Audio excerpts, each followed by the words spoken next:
Here. Mark Brady. Here. Mr. Chairman, you have 5 members present. You have a quorum. All right, we have a quorum. First item to be undertaken is this is our first meeting of the year. We do elections of officers. For those who have not been before this board or watched us before, procedurally the way we do this is we elect the chairman first. And so I will hand the chair over to Dr. O'Neill as vice chair, and he will entertain any nominations. Nominations from the floor. I'll nominate Mark Brady for chair. I'll second that. All those in favor? Aye. Aye. Thank you. You take back over now? Is that fast enough? That's easy. Okay, all right. As chair, first order of business will be nomination and election of a vice chair. Do I have any nominations for vice chair? I nominate Doc. Okay, seconded? I'll second that. All those in favor? Aye. Aye. All right, let it be known that unanimously Dr. O'Neill is our vice chair. And then our secretary. Do I have a nomination for secretary? I Nominate nominate Jerry Jerry. Bernetti. Okay. I'll Do I second have that. it's seconded there someplace. Yeah. All those in favor? Aye. All right, let it be known that Jerry Bernetti is our secretary under unanimous vote. All right, God bless you. thank you guys, appreciate it. All right, let's get to the people's business. Administratively, I'd like to move, I'd like the board to entertain moving the annual report to the end of the meeting. I need a motion to do that, and I need a seconded. So moved. All right, so I got a seconded, and a motion and a second. All those in favor? Aye. All right, unanimous. Thank you. All right, first up, first course of business, public hearing. This is Clark Road subdivision continued. Mr. Chair, Yes, recused. we will honor that. All right. Thank you. Thank you very much. Council, I am not going to redo a synopsis because I don't know that we have enough time even for a synopsis. So I'm going to hear from you as to where you think we are. I'm going to go to staff to see where they think we are and what our next move is, okay? Very good. Thank you, Mr. Chairman, members of the board. Can I ask you a question? Why don't we just change counselors? Is he connected somehow? Yeah, Oh, okay. Thank you. Just clarification. it's history. Yeah, no. Thanks. Sorry to Good be question. repetitive, Michael Resnick, on behalf of the applicant. And we are here on a continued preliminary application. As the board knows, we've had several substantive hearings where we've offered testimony. At the last hearing, I made several promises to you about what business we would be conducting today. Previously, our wetland biologist, Mr. Rabideau, has provided testimony to you on this project. That said, prior to the last meeting, we received an oppositional letter from Mr. Callahan. I will be candid, I think many of the arguments had been made and addressed, made by Mr. Callahan, addressed by Mr. Rabideau previously, addressed by the RIDEM permit that issued, and jurisdictionally, I would submit to you that many of the questions that are being raised by Mr. Callahan, if not all, are within the jurisdiction of DM. That said, out of respect for the board and the opposition, I brought Mr. Rabideau back today. He's reviewed that oppositional letter, and he's prepared to give testimony to rebut it, but I'll let his testimony speak for itself. If I may present Mr. Rabideau. Yep. Mr. Rabideau, you've been sworn in before. I have. Okay, can you just state your name and position? Sure. My name is Scott Rabideau, R-A-B-I-D-E-A-U. I'm a wetland biologist. My company is Natural Resource Services, Inc. in Harrisville, Rhode Island. I'll try and be very brief. As was pointed out by Mr. Resnick, at the December 17th meeting, written testimony was submitted by Mr. Callahan. And within that written testimony, there were questions that he basically stated were preconditions to the preliminary approval that were outstanding and that involved, two of them specifically involved the work that I had done and had previously testified to. So Mr. Resnick just asked me to answer those. I don't know if you have his written testimony, but on page 2 of his written testimony under conditions pursuant to Planning Board's May 5th, 2018 master plan approval.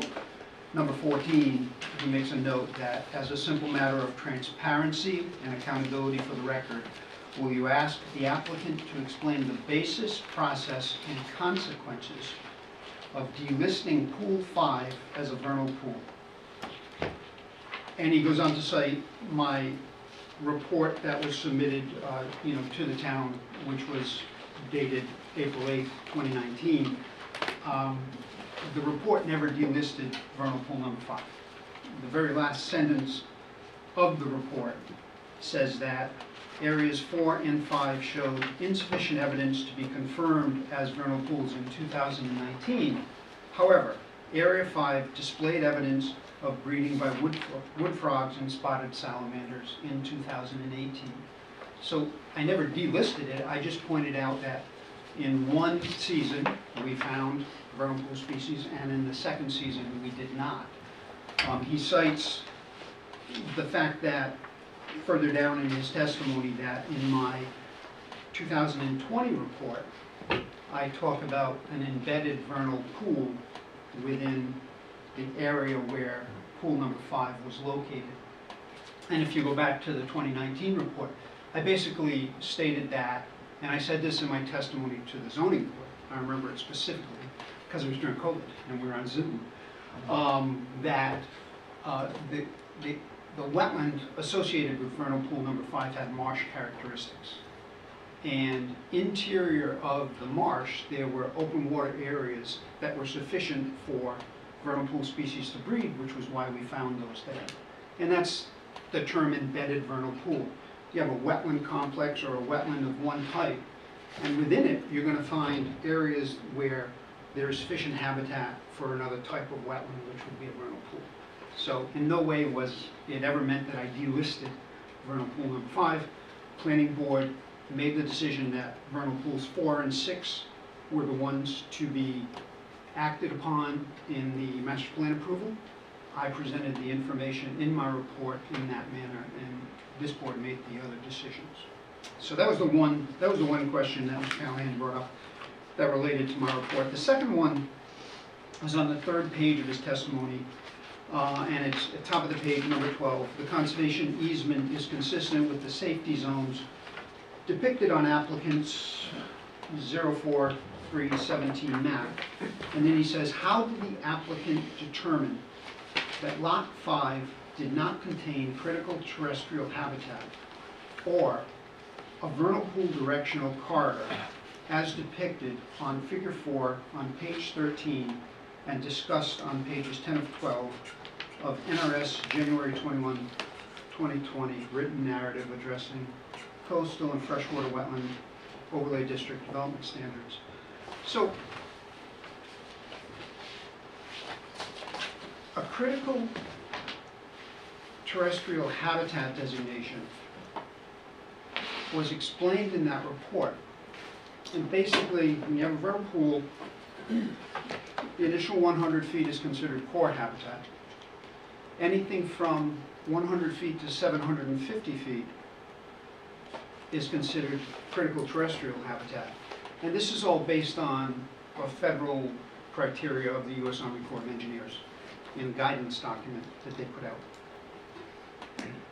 You're supposed to avoid all impacts in construction within the core habitat, which has been done. Obviously, the freshwater wetlands permit that you have, the marsh has a 100-foot buffer zone, and we've stayed out of that.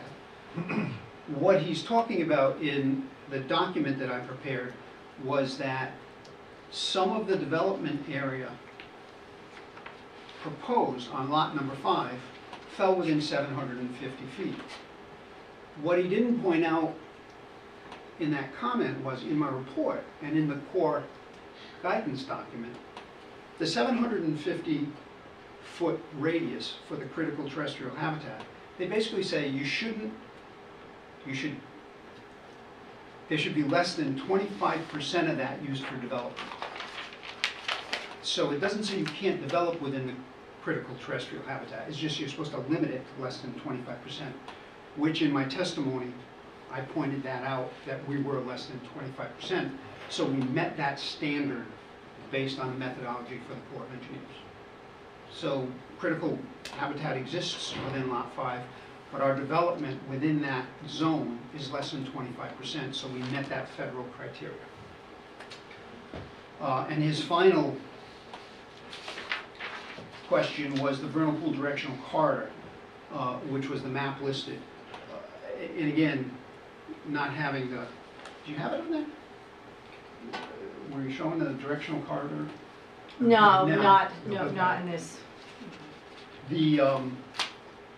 There were two areas of directional corridors that were created, and the directional corridors are undisturbed corridors for migratory use by amphibians and reptiles.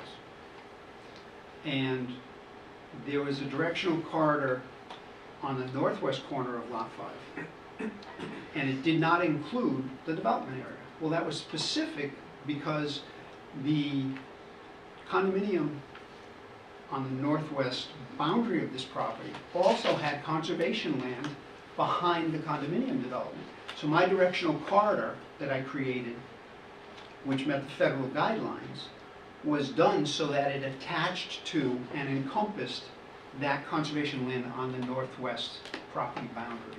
So that was the logic of doing that. So, you know, again, we melded both of those criteria, the critical habitat criteria and the directional corridor criteria, to make sure that there was sufficient area available within Lot 5 for amphibians and reptiles to get to those vernal pools that was consistent with federal guidelines. Hopefully that answers those questions. If I may just, Mr. Chairman, one follow-up question, unless the board has any questions of Mr. Rabideau. You direct, and then I'll have the floor. Mr. Rabideau, the testimony you've offered today, is it to a reasonable degree of certainty in your profession as a wetland biologist? It is. Thank you. No further questions. Doc, any questions? Jerry? No. Mr. Chairman, in addition to offering Mr. Rabideau, one of our primary tasks was to crystallize the conservation documents, the conservation easement plan itself, as well as the HOA. I can say that based on Mr. Cato's work, and he can certainly answer any specific questions, the conservation easement itself has been updated. My understanding is that that is a final crystallized document subject to any further comment from the board or staff. The other item is again the HOA. Hold on, let's do one at a time. Yeah. Okay? Conservation. Yes, so we had changes come in today from our legal, Ms. Ellsworth, who had additional commentary on the conservation easement. It came in, I don't know, early this afternoon, so it hadn't been incorporated into the document that you received. I did print out, I believe I printed out for a couple of copies up there. I don't think I emailed it off, but there are changes proposed by your legal counsel. And Mr. Chairman, if I may, and I may have misspoke, I see it as 3 documents. One is the conservation document that absolutely, we just got some edits on. The other is the HOA document, which has also been a little fluid. The other was the actual conservation plan. Right. So the Yeah, which is also, I'd like to discuss at some point. okay, and I'm just, as far as I know, I haven't heard of any updates that need to be made relative to the conservation plan itself. All right, so you want to tackle that one. We're going to do one at a time, okay? Just for everybody's sanity. Sure. Staff? Could I just address the changes that I suggested earlier today? None of them are substantive. They don't require any policy decisions. The purpose is to make the document more clear so that if it needs to be enforced, it's easier to enforce it. And I've For reviewed. instance, there were 2 paragraph 4s. Stuff like that. And I would just submit, the edits did come in today. I looked at them as I could. We have no objections to any of the edits that were made. Okay. And I'm not trying, I didn't see them as substantive. It was really wordsmithing, much of it very good wordsmithing. But again, no objection. But I think we're again mincing, so I just, there's the plan, and I have not heard of any edits that need to be made to the plan. If there are, we'd like to know about it. Right, and that's why I want to do these one at a time, plan. so nothing's overlap. Yep. We're just talking about the plan. I don't think they did. Staff, I'll give them changes to the plan. Yes, Ryan, could you move forward? Thank you. Okay, so if we just, so this is the original conservation easement plan. The next one was from 12/4, so this, it had some of the changes from the RIDEM permit, including the wetlands, including the areas to be revegetated.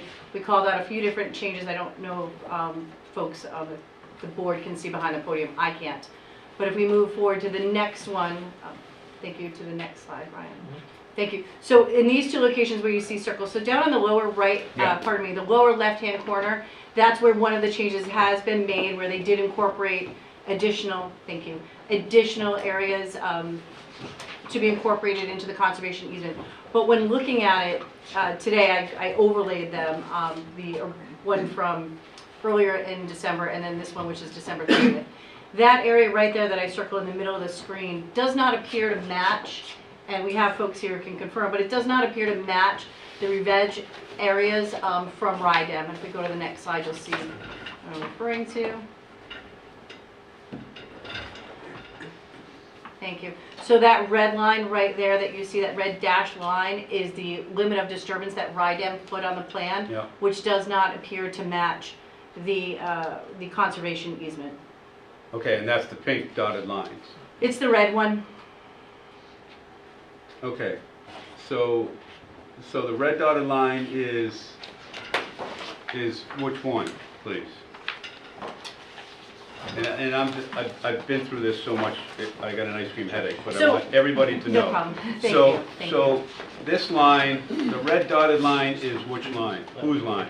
It appears not to, what I'd like, the red dotted line is the RIDEM limit of disturbance line, of which at our last, Right, at our last public hearing, we asked that the conservation easement be updated to meet that. to meet the limit of disturbance from RIDEM. Right, And then- just looking at it today, I'm not 100% sure it matches. We do have experts in the room who Okay. can either confirm it. So for instance, this little point, Derby. and then there's some areas over here, I just want to, it was something that we noticed unfortunately today, so, we didn't give Right. the applicant much notice. But they did make the change in the lower left-hand corner. I believe that's lot 2, And that was the key one, I think. and that was the other one, correct? Yep. Mhm. All right, do you guys want to address that? Sure. Thank you. Can you just state your Can name, you please? zoom in on that, please? Sure, Benjamin Cato, a registered professional engineer with Millstone in Warwick, Rhode Island. Ben, you've been sworn in before, right? Yes, I have. Yes, yeah.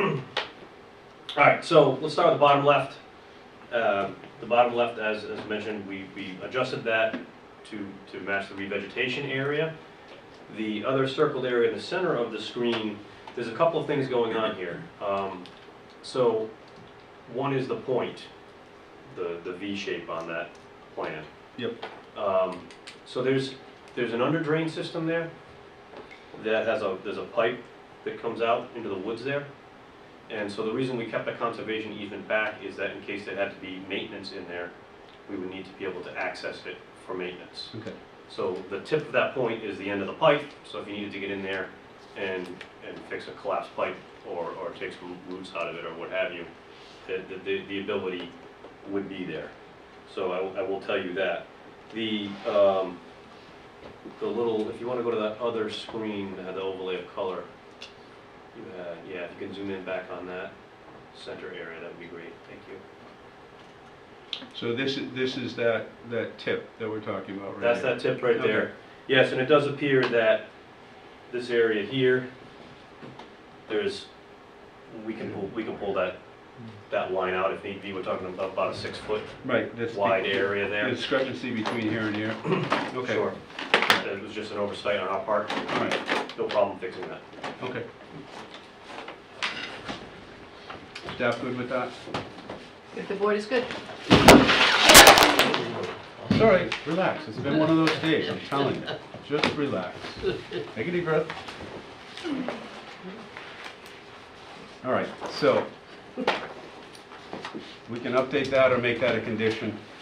If it pleases the board, we'd be very happy to make that as a condition to final. Okay. Condition to final. Okay. All right. So, conform lines to right down. Okay. And this is just the plan, conservation plan. All right. Any other questions on staff on the plan? No. Okay. Anybody from the public want to have any questions on, this is on the conservation plan? Hearing none? Okay. All right, going next, Mr. Chairman, to the conservation easement. Easement, yes.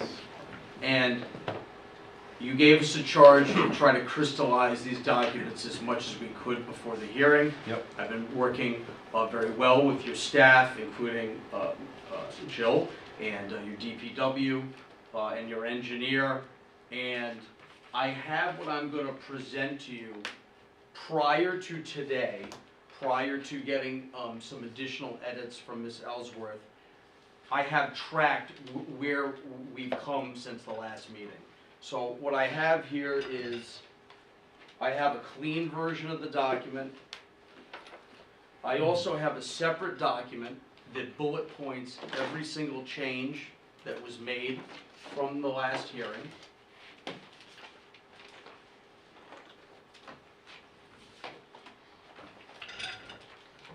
And that's what I have as it relates to the conservation document. You just have one copy of each. I have 8, so I have enough for everyone. I have enough for staff, I have enough for you, Mr. Chairman, if I... Please be careful. Mr. Secretary and, yeah, slip them. Okay? I'll give you indemnity, I'm fine. Hold harmless.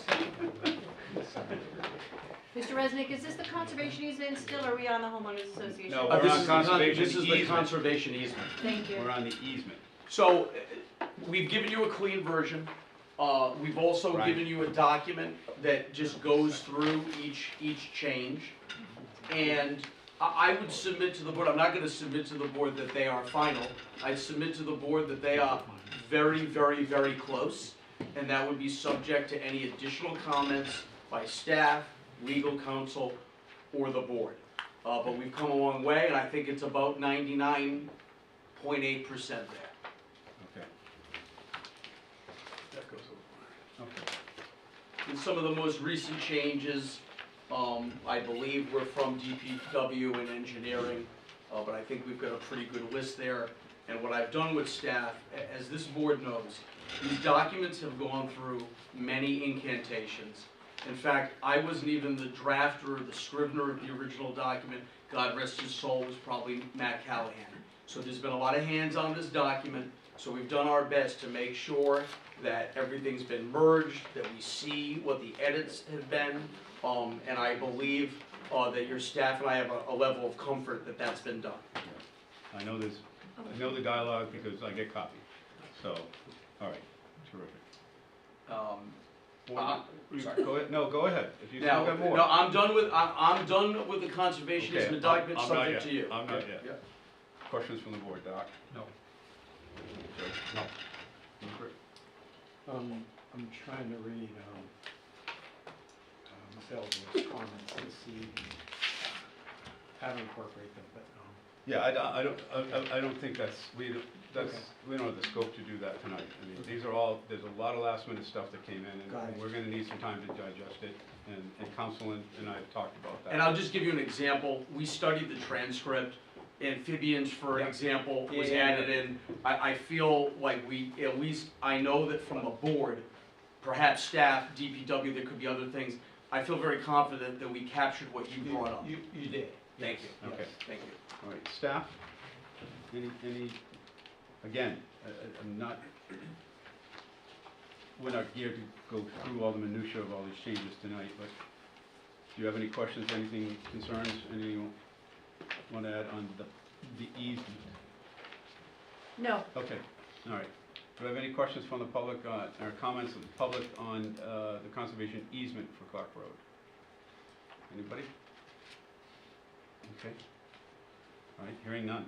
Okay. Next document. HOA document. So I think that the HOA document is similar. One of the most recent edits that we went through based off of commentary from DPW and engineering was making sure that maintenance obligations were split appropriately as it relates to the roadway, storm maintenance systems. I think that we've accomplished that. So I think that the best document to provide to the board, this is a red line version. It's not just red, it's got blue and it's got green, depending on the author. But this represents every edit that has been made to this HOA document since the last meeting. Right.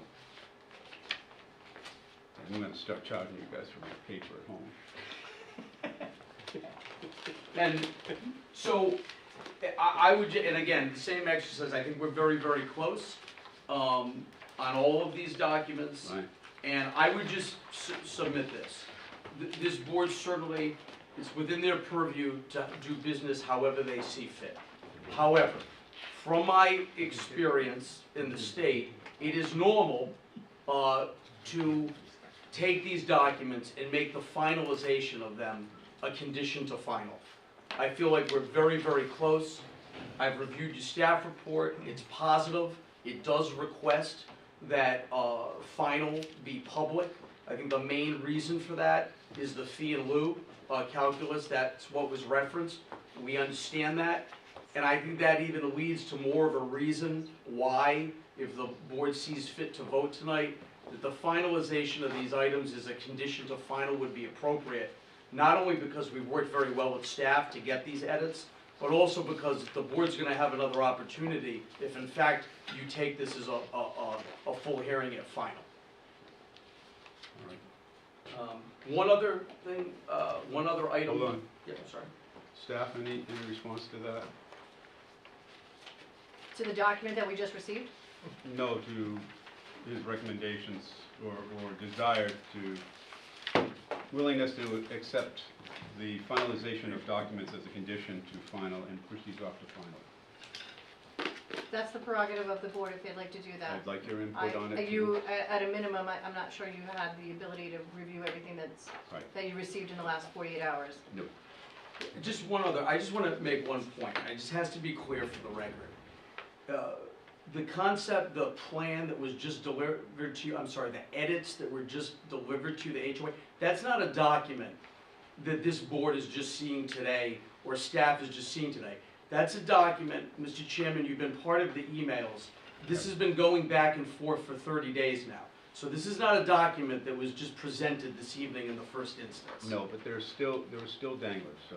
Understood. So, staff, any questions on HOA? Yeah, it's gotta go to hiding. Yeah. Thank you.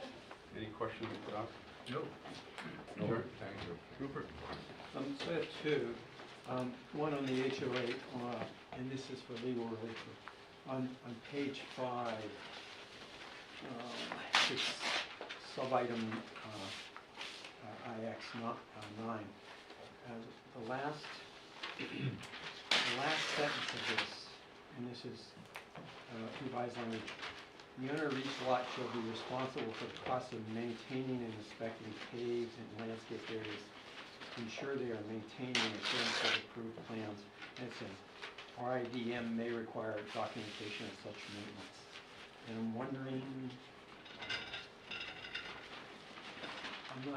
I'm trying to understand what DM might be requiring documentation of maintenance for.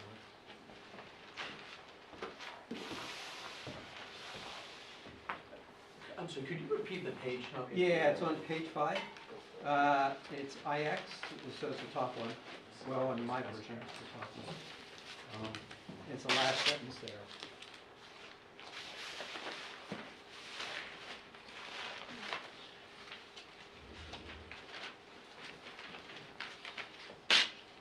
Page 5, section IX line.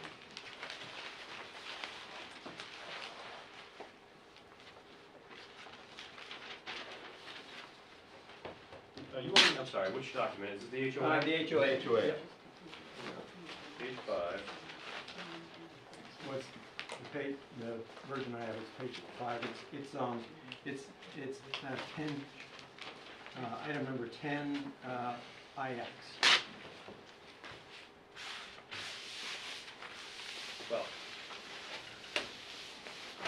Well, I don't see it in front of me, but that's okay, I can talk to it anyway. Hold on. Oh, perfect. Can you read it again, please? Thank you. You want me to read it again? Please. Yeah, so the owner of each lot shall be responsible for the cost of maintaining and inspecting paved landscaped areas to ensure they are maintained in accordance with the approved plans. And it says, RIDM may require documents of such maintenance. Right, so there is an operation and maintenance plan that is part of the approved plan set. And also there's a maintenance agreement that is recorded upon the sale of each lot. That's a requirement of DEM. The homeowners make the homeowners aware that, they have to do certain inspections and maintenance on their responsible best management practice areas. So, for instance, if you own a home that has pervious pavement, you're responsible for the inspection and maintenance of that. And it's not that you have to submit it to DEM, but DEM, if there's an issue, DEM may ask where are your inspection reports for those things. Okay. So typically there's a maintenance company, I'm assuming.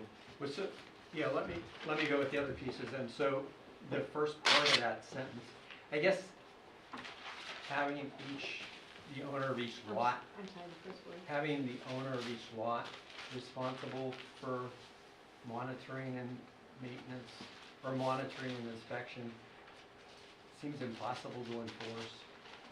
And so later in the document, there's provisions, and this is on page 7.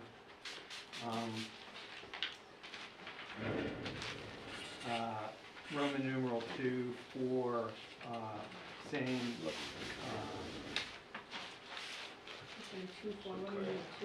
Roman numeral 2, and then it's sub number 4. And it says, the declarant and its successors and assigns, including the homeowners association, shall adequately maintain all stormwater systems and facilities, including pipes, channels, and other facilities to convey stormwater to the stormwater management facilities and structures, including improvements in vegetation intended to control the quality and quantity and quality of stormwater, including gutters, downspouts, and including driveways and associated stormwater management systems on each lot in compliance with the approved operation and maintenance plan. So this piece is saying that it's the homeowners association's responsibility. Yep. I guess. It's saying it's both. Yeah, so I guess what I'd like to do, just to clarify that the pervious pavement's included in that annual inspection of the homeowners association.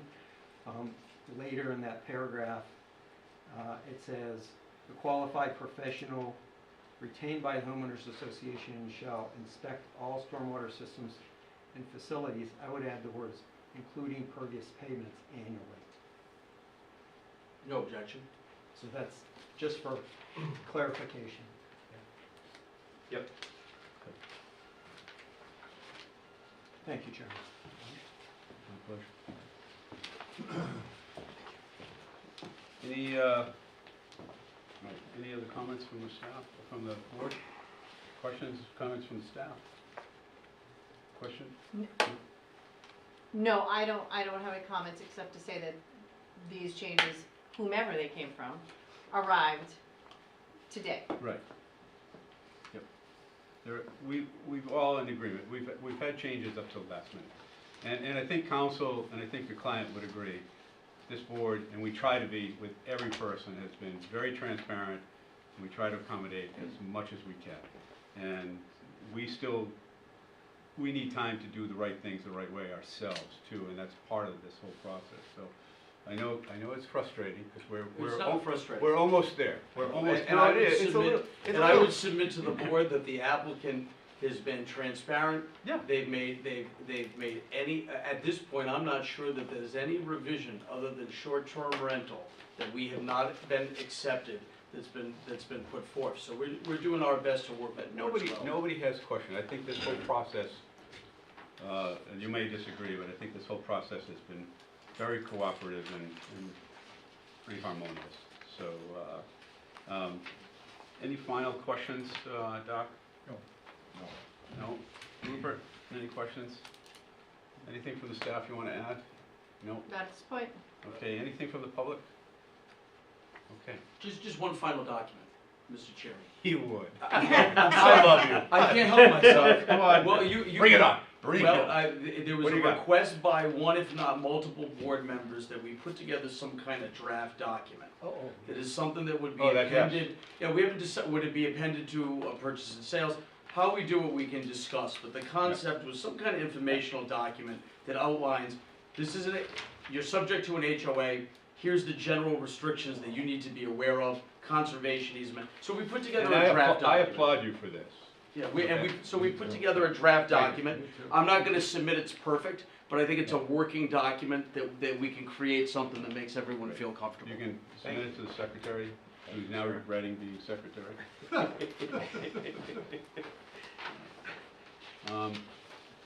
So, So council, so our next step, staff, just to inform everybody, including this board, our next step on this is to make a motion to move this to final, yes? Mr. Chairman, you have We have that up. choices.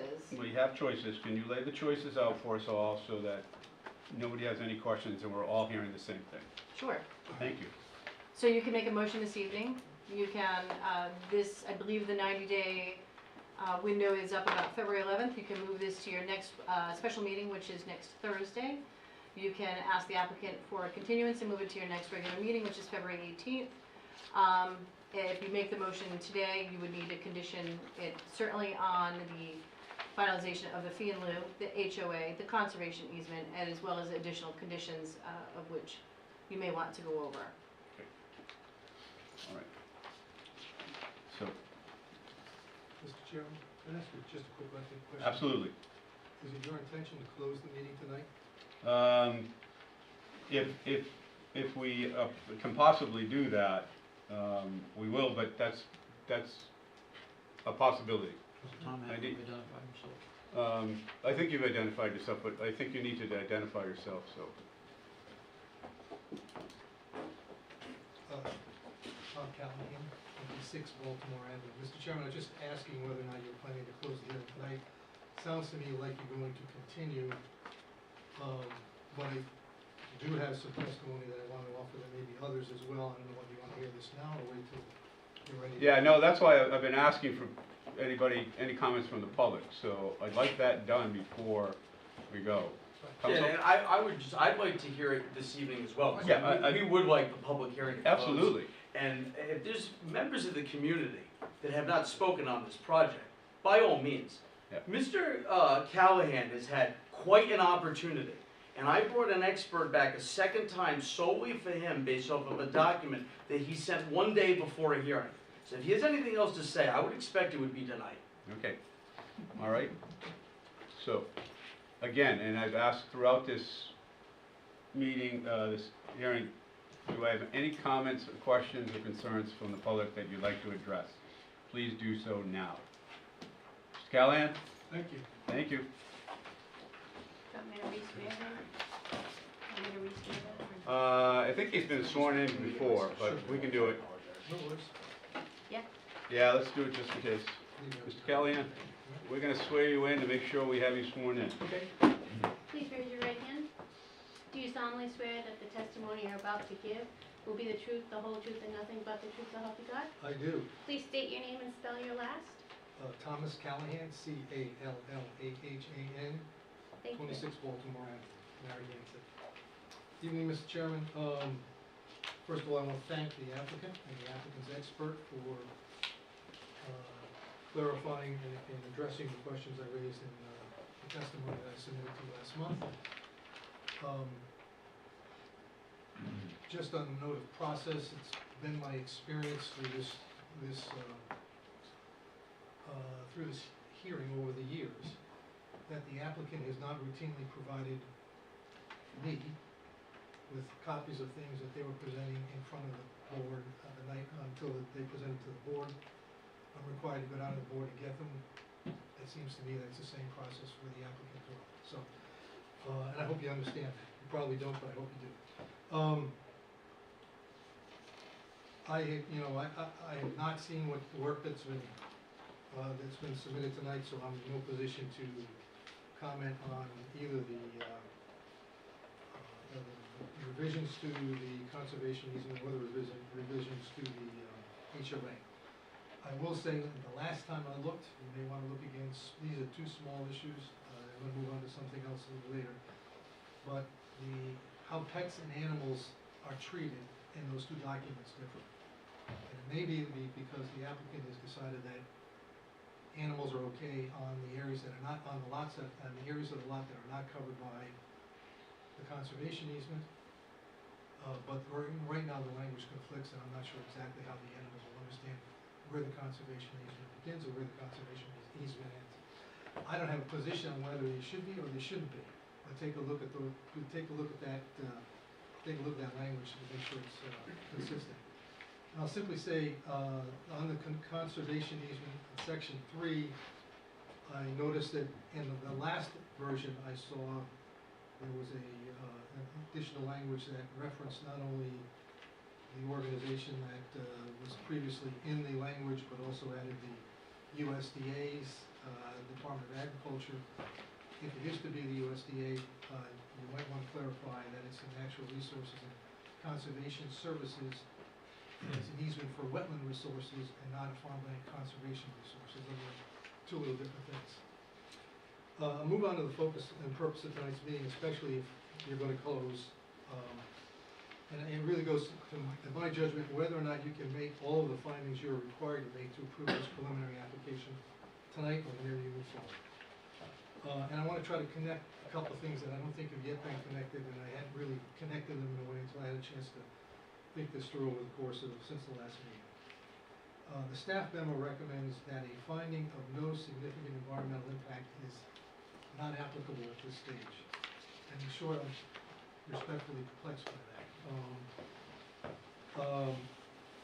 At master plan, the master plan approval was specific in terms of saying this is consistent, this does not create no significant impact, because we're going to have, when the applicant comes back at preliminary, we're going to have a conservation easement, we're going to have an HOA that basically honors and respects the greenbelt provisions down in the conservation easement. So if you don't make that determination at preliminary, and you wait till, and it's clear that that the expectation was that determination would be made at preliminary, not final. So, and just because the record is so strong on this, I want to take a minute and read from it. This is in your package. It's the May 8th, 2018 Clark Road Master Plan decision. And it's on the second page, and it's all of paragraph 3, which if you actually saw the transcript for the meeting on that night, this basically is almost that transcript verbatim. The board finds that there is no significant environmental impact, and the finding is based upon the applicant's willingness to come back before preliminary plan is submitted to meet with the town staff and attorney, present the conservation easement that will take into consideration the greenbelt requirements of the comp plan. The last paragraph goes on for another paragraph, pretty much reiterating that the last paragraph is pretty clear.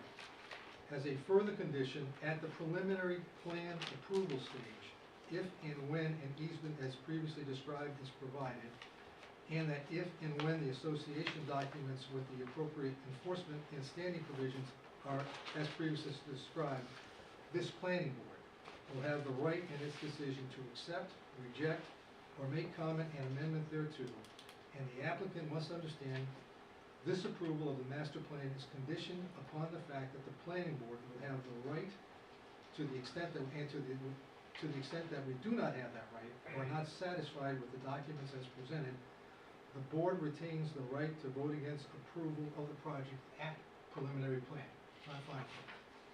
So, in my judgment, looking at the language there, the expectation clearly is that applicant would come back at preliminary plan, you would see both the HOA and the conservation easement. You'd make a judgment whether or not working together, those two documents properly protected the natural resources on that site. That the right location, right protection, in the right way was done. So given that, I don't understand how the board can avoid making a finding at preliminary.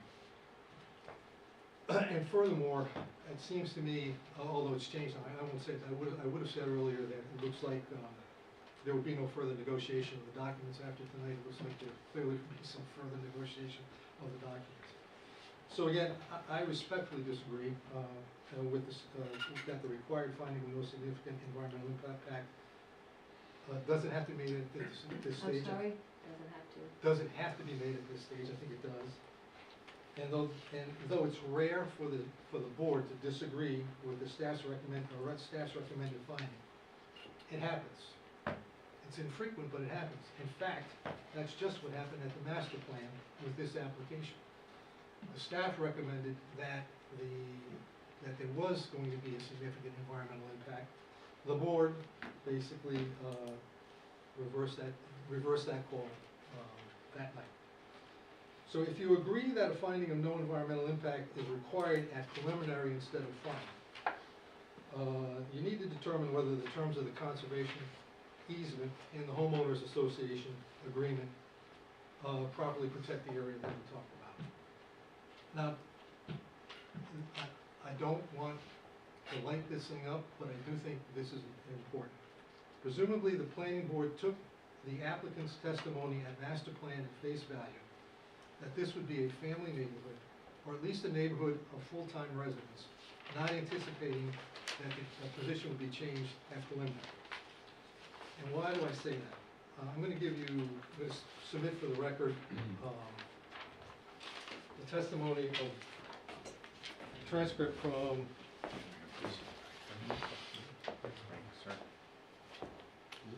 portions of the transcript from the meeting on December 12th. Excuse me, the meetings that took place between December 12th and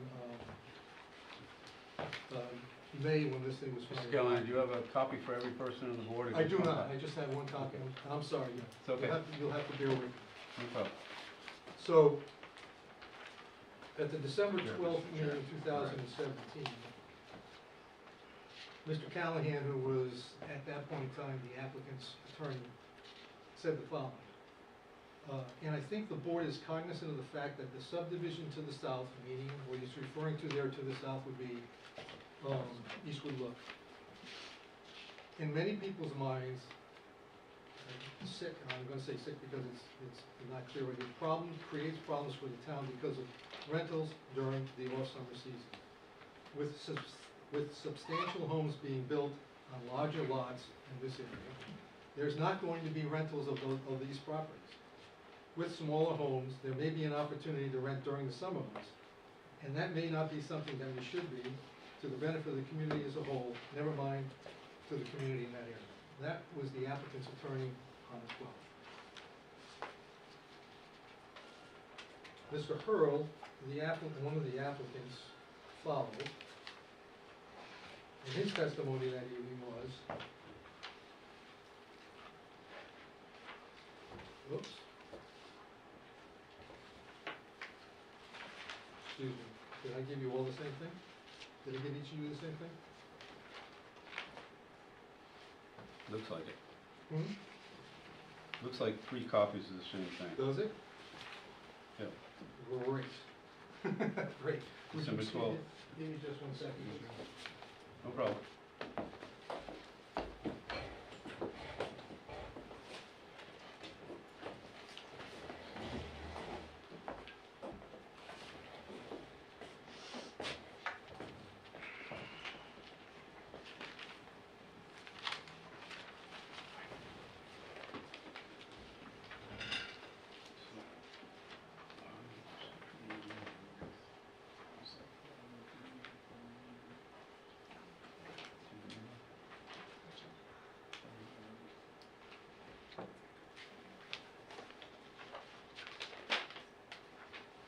Mr. Hurl's testimony that night was, you're being asked by the then planning board member, Mr. Degley, about the character of the proposed development. Mr. Hurl responding to us, and Degley asked, I'm not sure of these questions, so again, I'm not sure, the question is entirely relevant to what we're doing here. But if you can answer briefly for the gentleman, Mr. Earl, sure.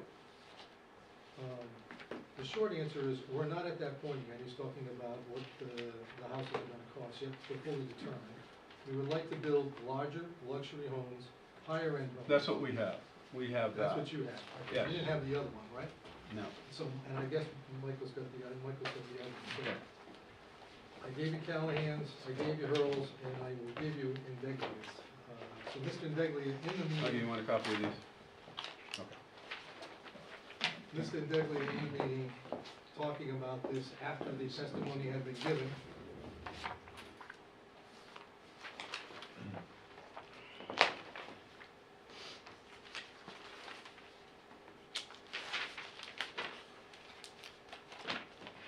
Excuse me, Mr. Callahan, I have December 12th and April 17th. April 17th testimony? April Yeah, that's 17th, correct. 2018, and December 12th, 2017. That's correct. That's Mr. Indeglia on the 17th. That's correct.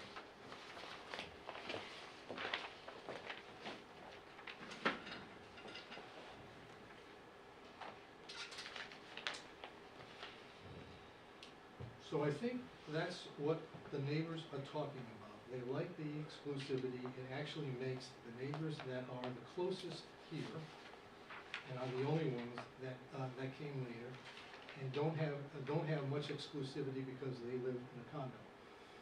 But this development talks about many estates, not mansions, packed up upon each other, like ours, like our friend from New Jersey. I don't know what that reference is to.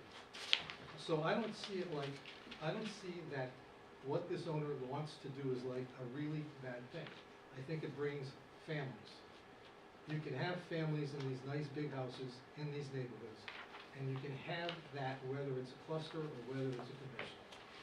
So it's clear in my mind, if you look at the testimony, that what was being presented was a neighborhood of full-time residents, families that were being presented all the way through.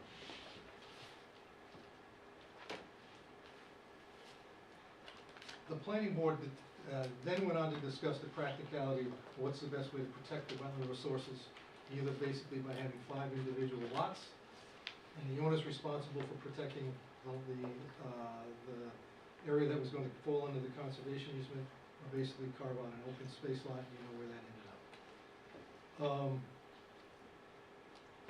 Ultimately, they settled on the conservation easement, and the homeowners association, enforceable one against the other, provides standing to the town. That structure assumes that the people who live there know and understand the terms and conditions of the conservation easement. It did not foresee the potential or the likelihood of weekly, seasonal, or short-term rentals. The likelihood that short-term renters, seasonal renters have the same knowledge, appreciation, need for protective functions as they were originally intended. Mr. Avenue, again, I appreciate your explanation tonight. That was helpful. I've been looking for that for a while, and I appreciate that. So, one question I'll ask you to consider is whether or not taken together, the conservation easement and the homeowners association easement, which does not foreclose short-term rentals, does not foreclose seasonal rentals, essentially works the way it was originally envisioned by the board. I want to go to finding 4, because I know this was part of what my testimony was. It wasn't addressed, I think, earlier tonight. Do you have their slides, their 7 from the work papers? The plans, the submitted plans? Mr. Callahan, how much longer are you going to? Not much longer. So this is, Okay. these are on these 2 issues about what you need to find, Mark, in terms of the second finding.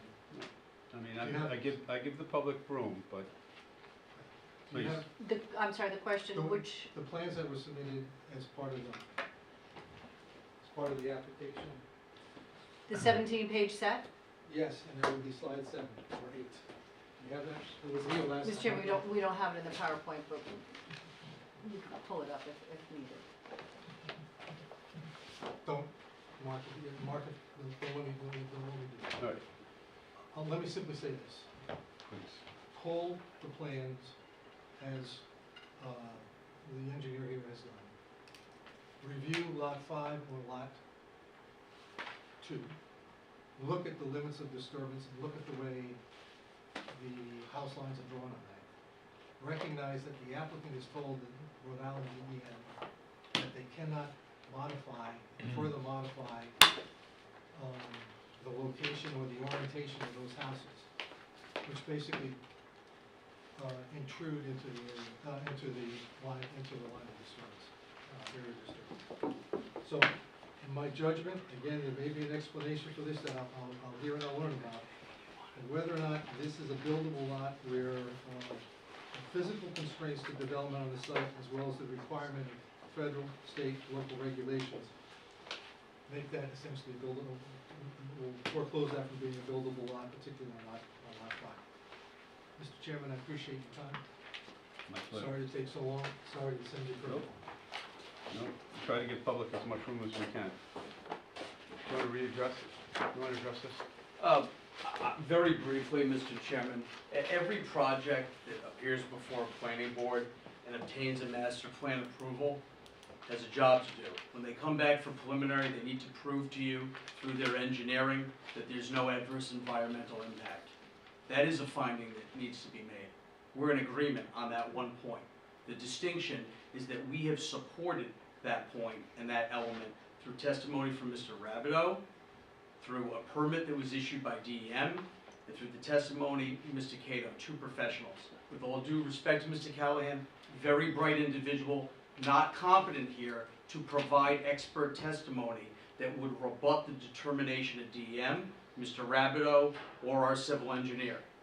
And in fact, to date, I've not heard anything from any professional, any engineer, any wetland biologist, period, that would call into question any of the opinions that have been proffered by our team. So candidly, there is nothing in front of this board to rebut these opinions, except for what Mr. Callahan has provided to you, and he certainly has the right to do it, but it is not admissible for an expert opinion on whether or not there's an adverse impact on the environment relative to this development. And I would just suggest that's what happens in every master plan. You don't know that you're going to be able to build it until you prove it, and we proved it. That's the first item. And I think that's all I have. I had one other thing, but it couldn't have been that important because I forgot. I think the only other thing was a question of seasonality. Oh, again, it's an invitation by a planning board member in his capacity as a citizen, asking you to go outside your jurisdiction and put an illegal condition on this property. And he knows better. And it doesn't matter. I don't need to read that transcript. With all due respect, there's only one thing that matters: the decision and the conditions that are in the approval. Nobody ever agreed to a condition of any type about how this would be rented. And candidly, there may have been a discussion for that, but it's not now. They're going to do whatever they want with this property as it relates to selling it or renting it. And I've said from the very instance, for marketing reasons, for pocket reasons, the intent is to sell these as primary residences to people that can afford it. They're going to live there full time. But we don't know what's going to happen. And again, it's particularly telling that a planning board member is asking you to do that. He's not. He's not serving as a planning board member, and I'll make that very clear. But he knows it's an illegal condition, and he's asking you to do it nonetheless, which is the exact same thing that he's asking you to do. Counselor, a lot of people ask us to do a lot of things, okay? Yeah, I understand. All right. Thank you. Thank you. Do I have any other comments or questions from the public? All right, if you've got them, this is the time, folks, okay? Please come up, state your name, where you live. Tom Warren, 26 Jace Way. I'm just up here now. Yeah, please. Please raise your right hand. Do you solemnly swear that the testimony you're about to give will be the truth, the whole truth, and nothing but the truth, so help you Yes, God? I do. Please state your name and spell your last. Thomas Warren, W-A-R-R-E-N. Thank you. I'm here now at this point because we have had this discussion about seasonal rentals, short terms, and so forth. You know where we stand on that. But I'm just here now for procedural purposes. What can we expect to happen, and when can we expect it to happen?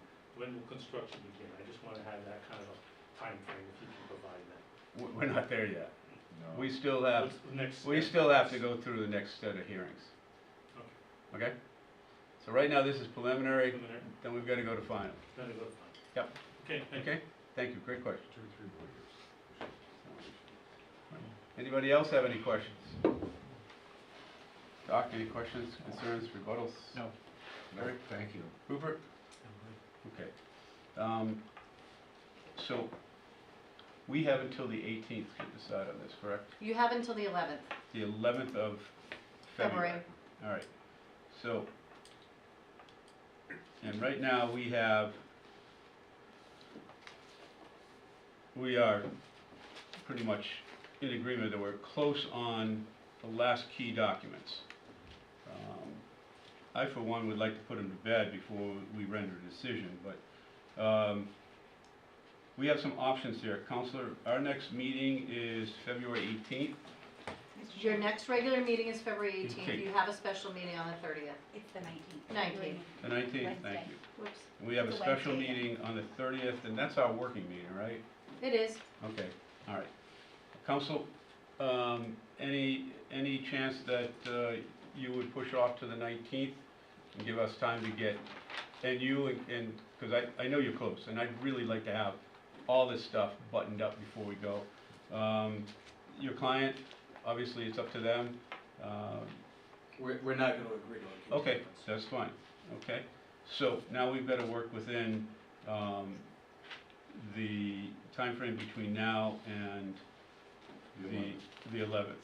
Okay, so we have a meeting on January 30th. That's a working meeting for us, but we can schedule this as part of that working meeting. All right. Sure. You can, All right. It's your meeting. Yep. Counselor? Hello? Yes, Mike? sir. You're working with staff, can we get these buttoned up by then, or at least close to? I'd like to try to, and we'll bring you back on the 30th and see if we can't put this to bed. I will do my best. Thank you. No, that's all I've asked, and that's all I've ever asked, so, and it's been, we've been good, okay? Staff, you good with this? Board, you guys good with this? Yes. All right, then I need a motion from the board to continue this until our special meeting on January 30th. So moved. All right, seconded? I'll second that. All those in favor? Aye. Aye. All right. Rupert? All right, we have one abstain. Okay, You said yes. thank you, everybody. All right, so we're gonna No, continue. I'm sorry, Mr. Chairman, there's Yeah. no abstention. There's no abstention. It's Yeah. 4-0. Yeah, 4-0, 4-0. one abstention, that's what I said. No abstention. Oh, that's right, it's just 4-0. I got you, never mind. Trying to get everybody accounted for here. All right, Tom is a member of the public. right, This he way. is. Thank you, everybody, on all sides for all the work. I know what's been going on because I've been, last month. If we can get this stuff buttoned up, I'd really like to have it nice and neat and clean. If we can't, then we'll deal with it on Friday. Thank you, Mr. Chairman. Thank you, members of the board. Thank you See you very next much. time. Thank you. All right. Anybody want to take a quick break, or we keep going? Yeah, let's go. Oh, no, Rupert needs a quick break. All right, we're gonna take a 5-minute break. Thanks, sir.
Act here, ask for food next, so. All right.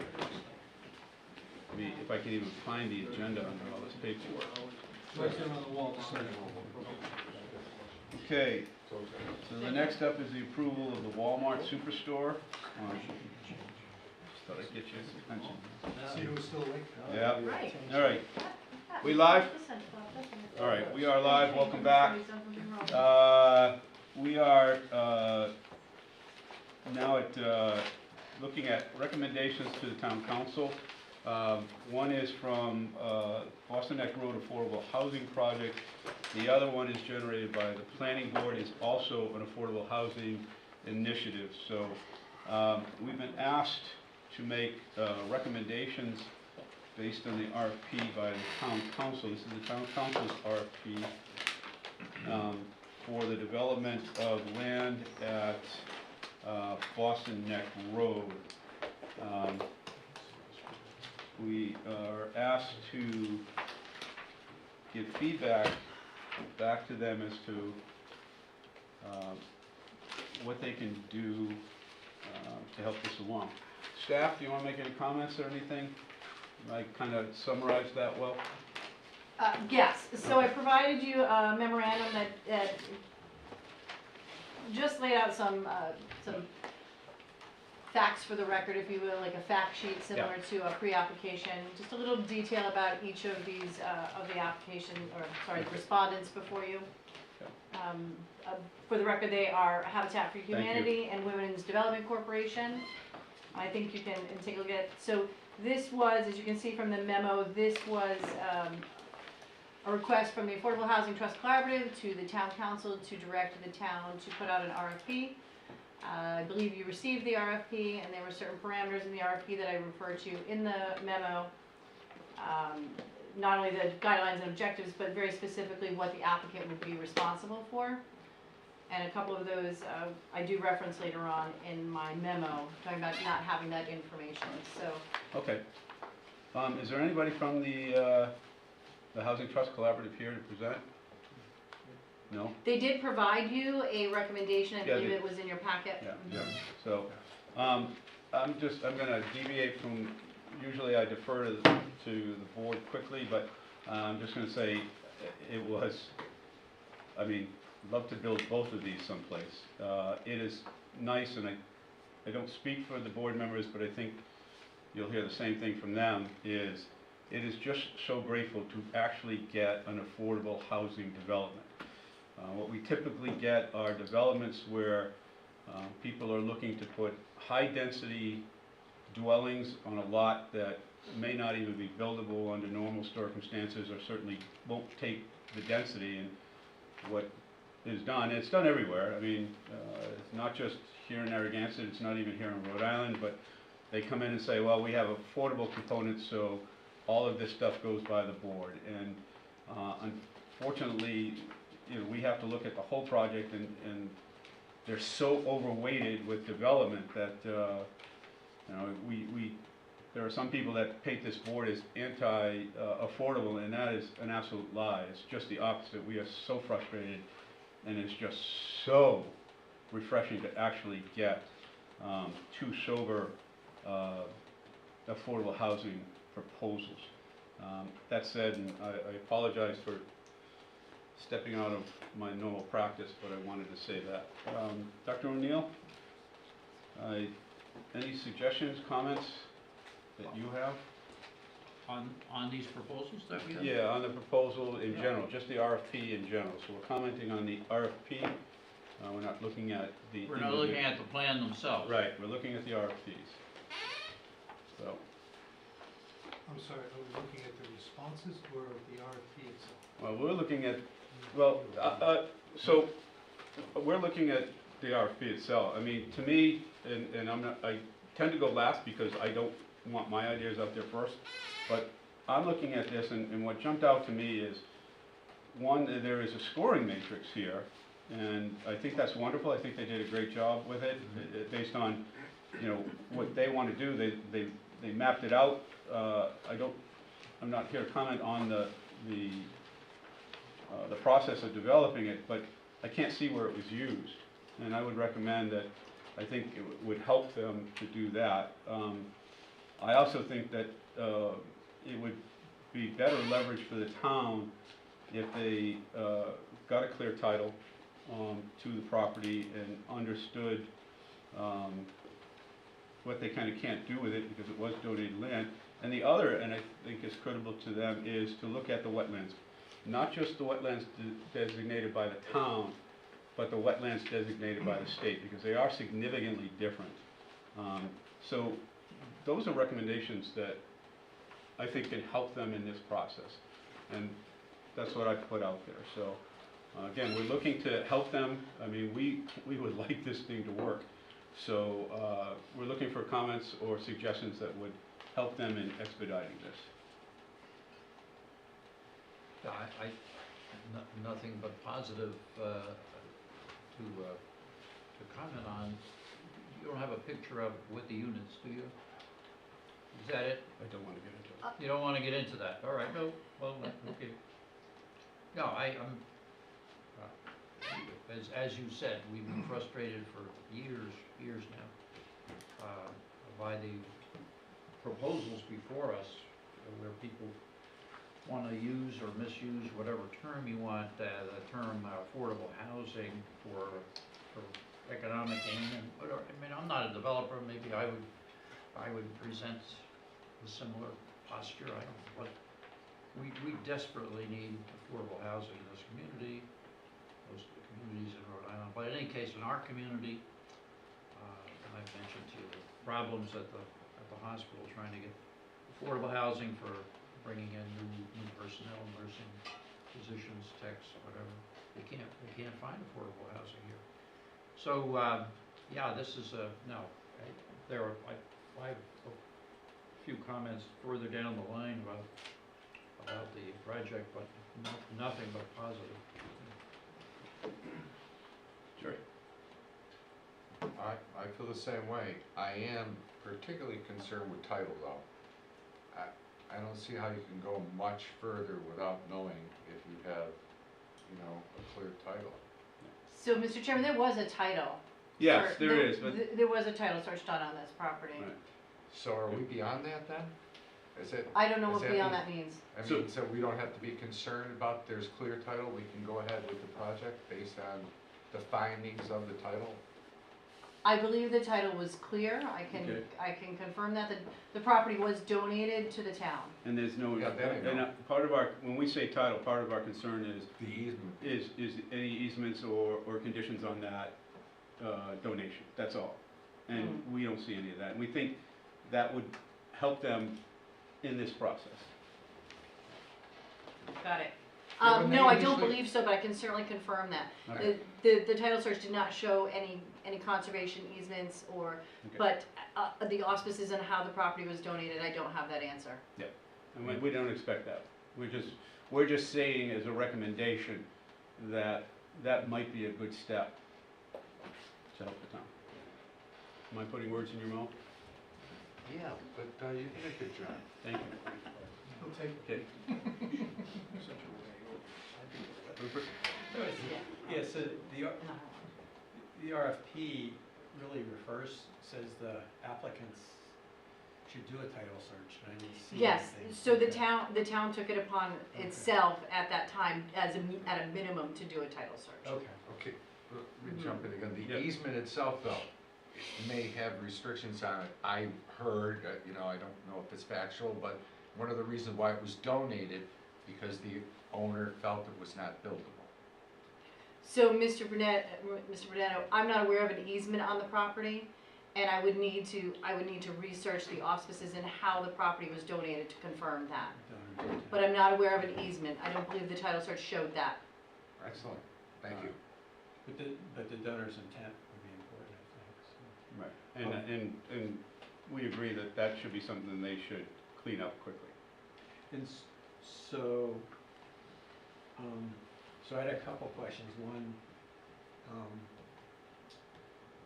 about who owns the little narrow lot in the NL 24 next to it.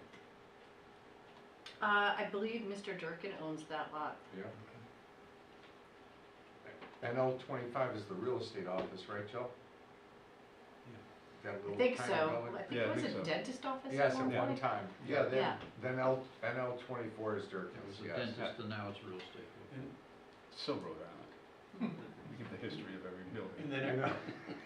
a question for legal. So the town has this provision that if we dispose of any property over a certain value, it has to go on a referendum.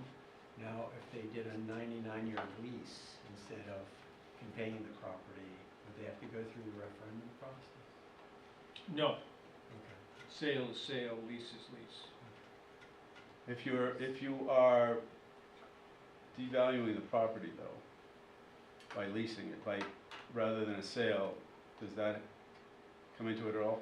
It doesn't, There are times when a 99-year lease is designed for the purpose that it'll outlive all of us, Right. even if we were 1 year old today. And so that is the definition, in some respects, of owning property. You own it till you die, and then somebody else gets it. So I understand that it is often used as a means of circumventing, but I haven't read your ordinance. But if We it's don't use typical- that word here. What, read or ordinance?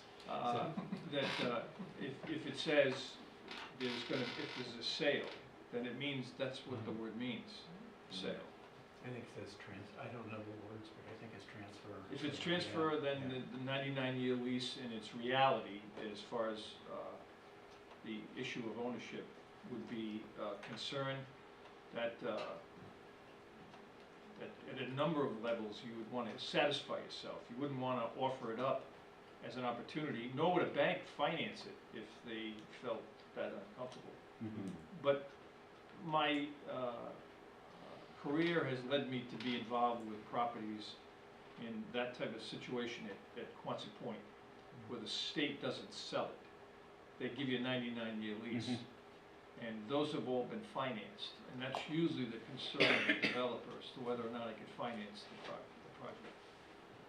So if that comes to be that you don't want, the council doesn't want to put it on a ballot, Well, I think from the perspective of being more efficient and getting things done faster, yeah. not having to put it on the ballot. It would be.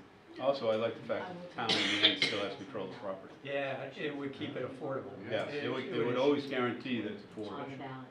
special. No, we just did it in selection season because it was a devaluation, it was a taking of the value of the property.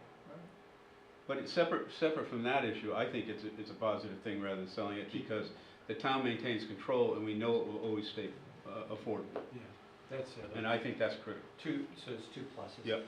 And just,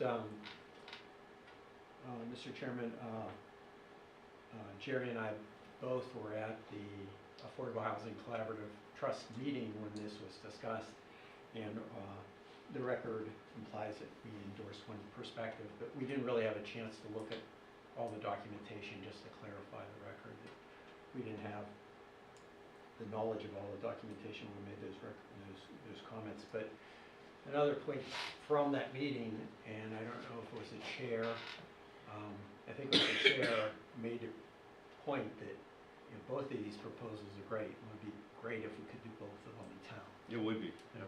It would be awesome. Okay. Mr. Kelly? I guess a couple things. One, I think one of the reasons why you got the response that you did, Mark, is that you invited non-profit developers to develop the property. And so they bring a little different perspective and a little different orientation in terms of how they're going to, how much of that's going to be affordable. So that's, I think that's, Yeah. and I Oh, it think is. that was helpful, number one. And I understand where the developer's coming from, and I don't blame them. I Right. mean, they gotta make money. Number two, it seems critical that the town make a decision whether or not sewer is available and whether or not they're going to provide sewer. I mean, so part of what I would say is, one of these proposals is more dense than the other. And I'm not sure that makes a difference in terms of whether there's access to sewer or not. There probably should be access no matter which one it is. Right. But it's clearly critical for the more denser proposal. I would say that. Third, like the rest of you, I'm happy to see it, and I think if the town wanted, if the council wanted a more in-depth analysis in terms of a recommendation, it could, the board could essentially do a pre-app with both the applicants, right? And not necessarily, just to kind of take them through and just to have them take us through, and then you might be able to provide a more thorough analysis of what to. Of the projects themselves. Pros Recommendation. and cons of each of them. It's not a commitment to do anything. I'm not sure if there's a triggering mechanism, they have to spend some money to do a pre-app, but maybe that can be modified in some way. It should be voluntary on the part of the Right. applicant. Right, and I would imagine they do that, you know. So, and then, just one last thing, I don't think this board is the place to go for financial analysis of either the financial strength of the developer or the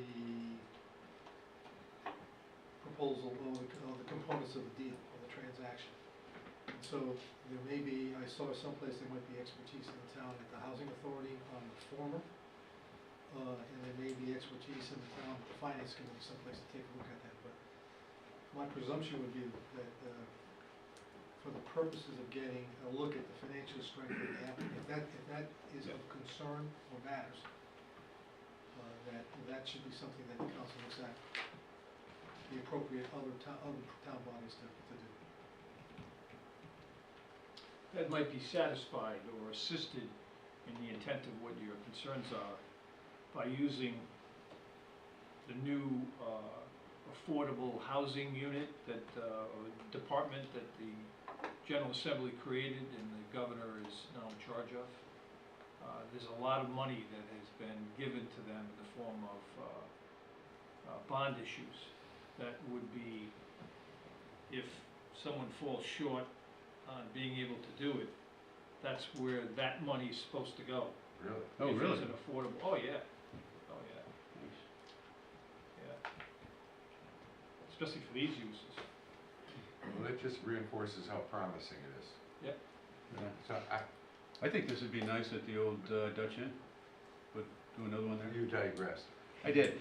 So, one more question.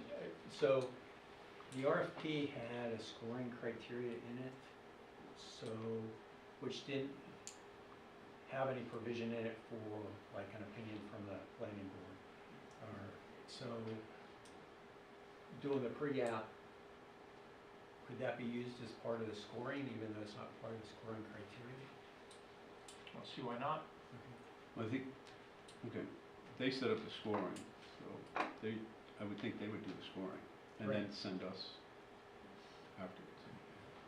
I'm just like thinking procedural, but at this point, I just, It's just, like I said, I think everybody here would welcome the opportunity oh, God, yeah, to help think this one through. yeah, The way to do that, I think, is to engage the two potential developers. And the question is, what's the appropriate mechanism for doing that. mechanism to do that?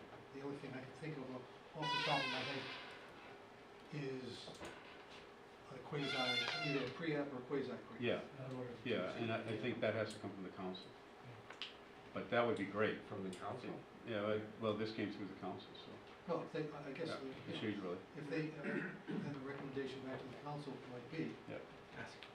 we're welcome to do that, but Yeah, we'd love that. in order to dig in, if Yeah. you really want something other than just the generalities, then we'd be happy to do, Mhm. happy to do something akin to a pre-app with both applicants, which is a little different than what we normally do. All right. Mr. Chairman, do you want a motion? So the staff did bring up two questions or concerns. One of them was the wetlands.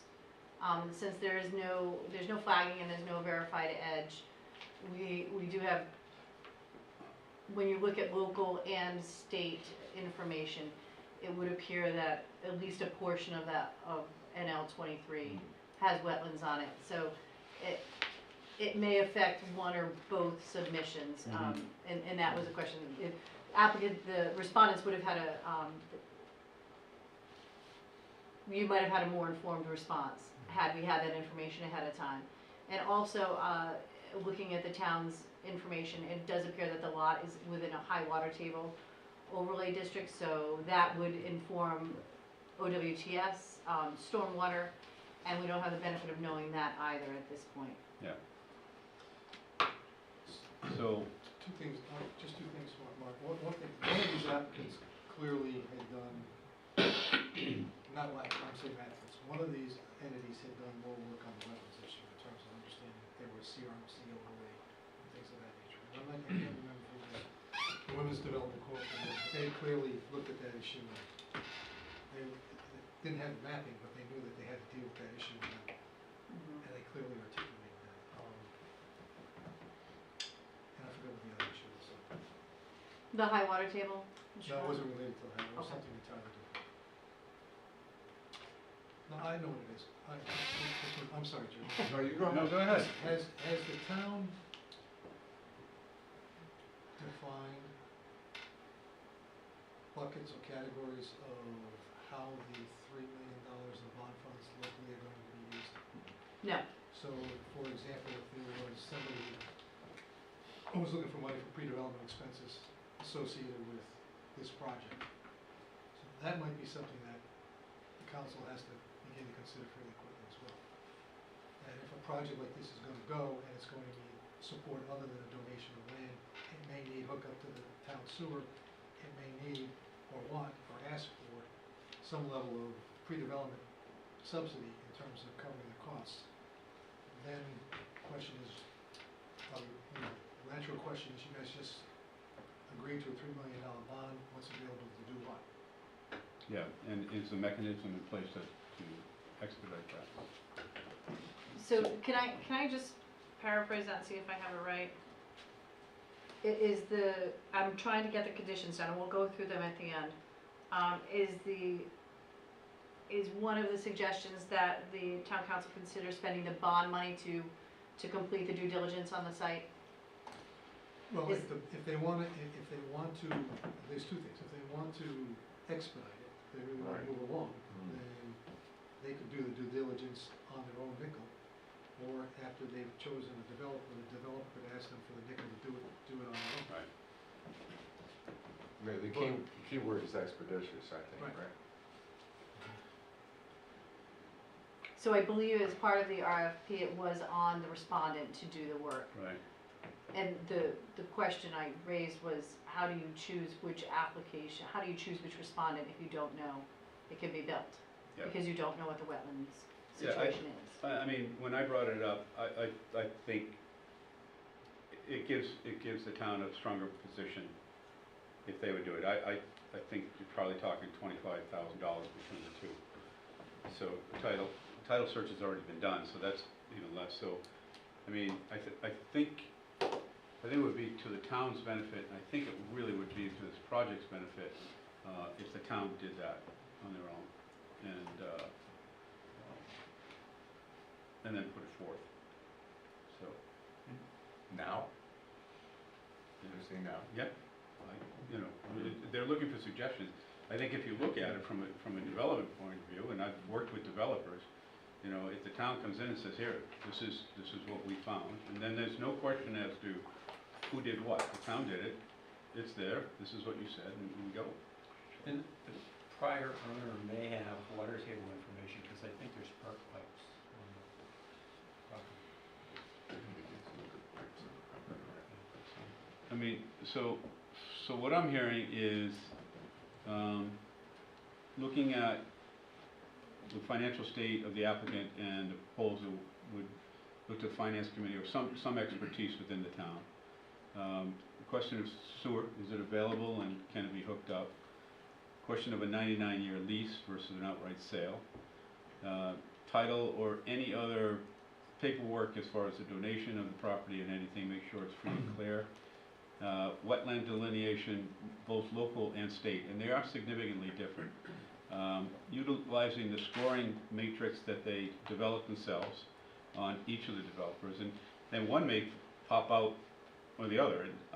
In, in conjunction with that is to use the planning board, if they would like, for an informal pre-development review with each of the developers, so we can come back with that.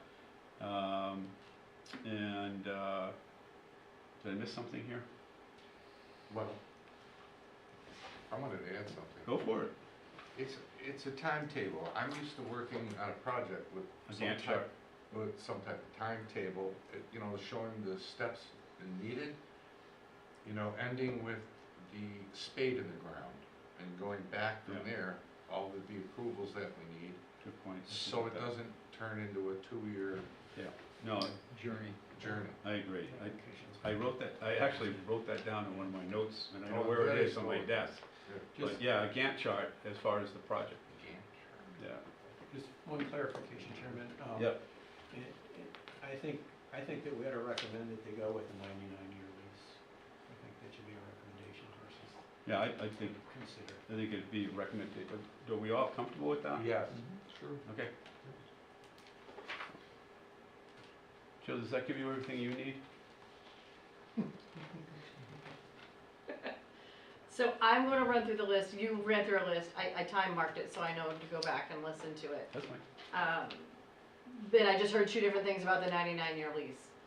So Two? well, yes, in my notes, yes, I have two things about the 99, if I may. Don't question Jill's notes. Right, okay, so, you would recommend that the council use some kind of scoring method that, Yeah, I want to clarify. They actually include a scoring that, method right, here, that you but recommend they them actually use using the that, scoring yeah. method, correct, thank you. That they get clear title to the land, I think that's already been done, but I'll confirm that.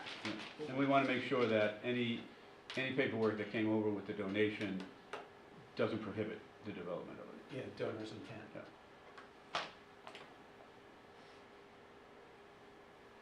I mean, you Okay, hate to get, 3 miles down the road and then something pump up. understood. So number 3 was the 99-year lease, and if it constitutes a sale referendum. So you could recommend the 99-year lease, but that also may push it forward to the next election season if it's determined that requires, right, voter approval. Mhm. And then, for the town to just determine whether or not they're going to provide sewer. Yes.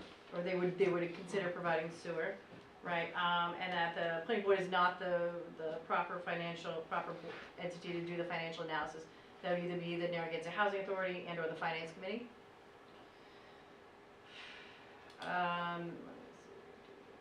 And then it was consider spending money to complete the due diligence. If you want to expedite it, that would be to spend it out of some funding mechanism they already have, general fund or something.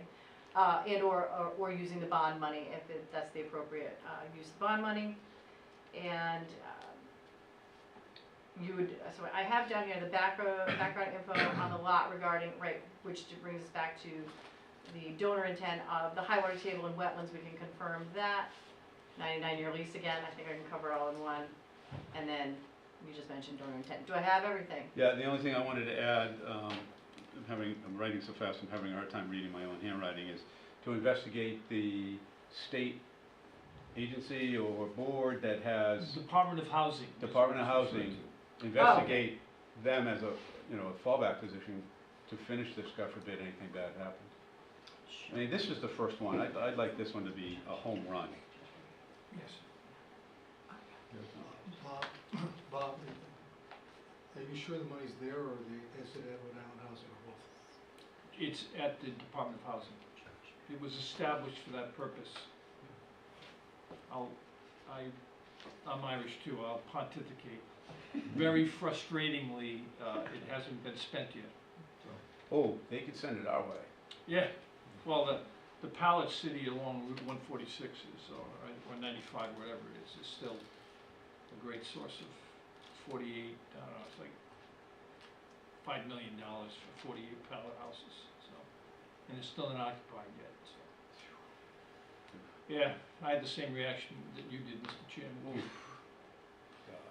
Jill, Mhm. to the extent, in terms of packaging it, if the council wants to help move this along, then basically make the area shovel ready to go. So it's got the wetlands analysis done, it's got the high water table done.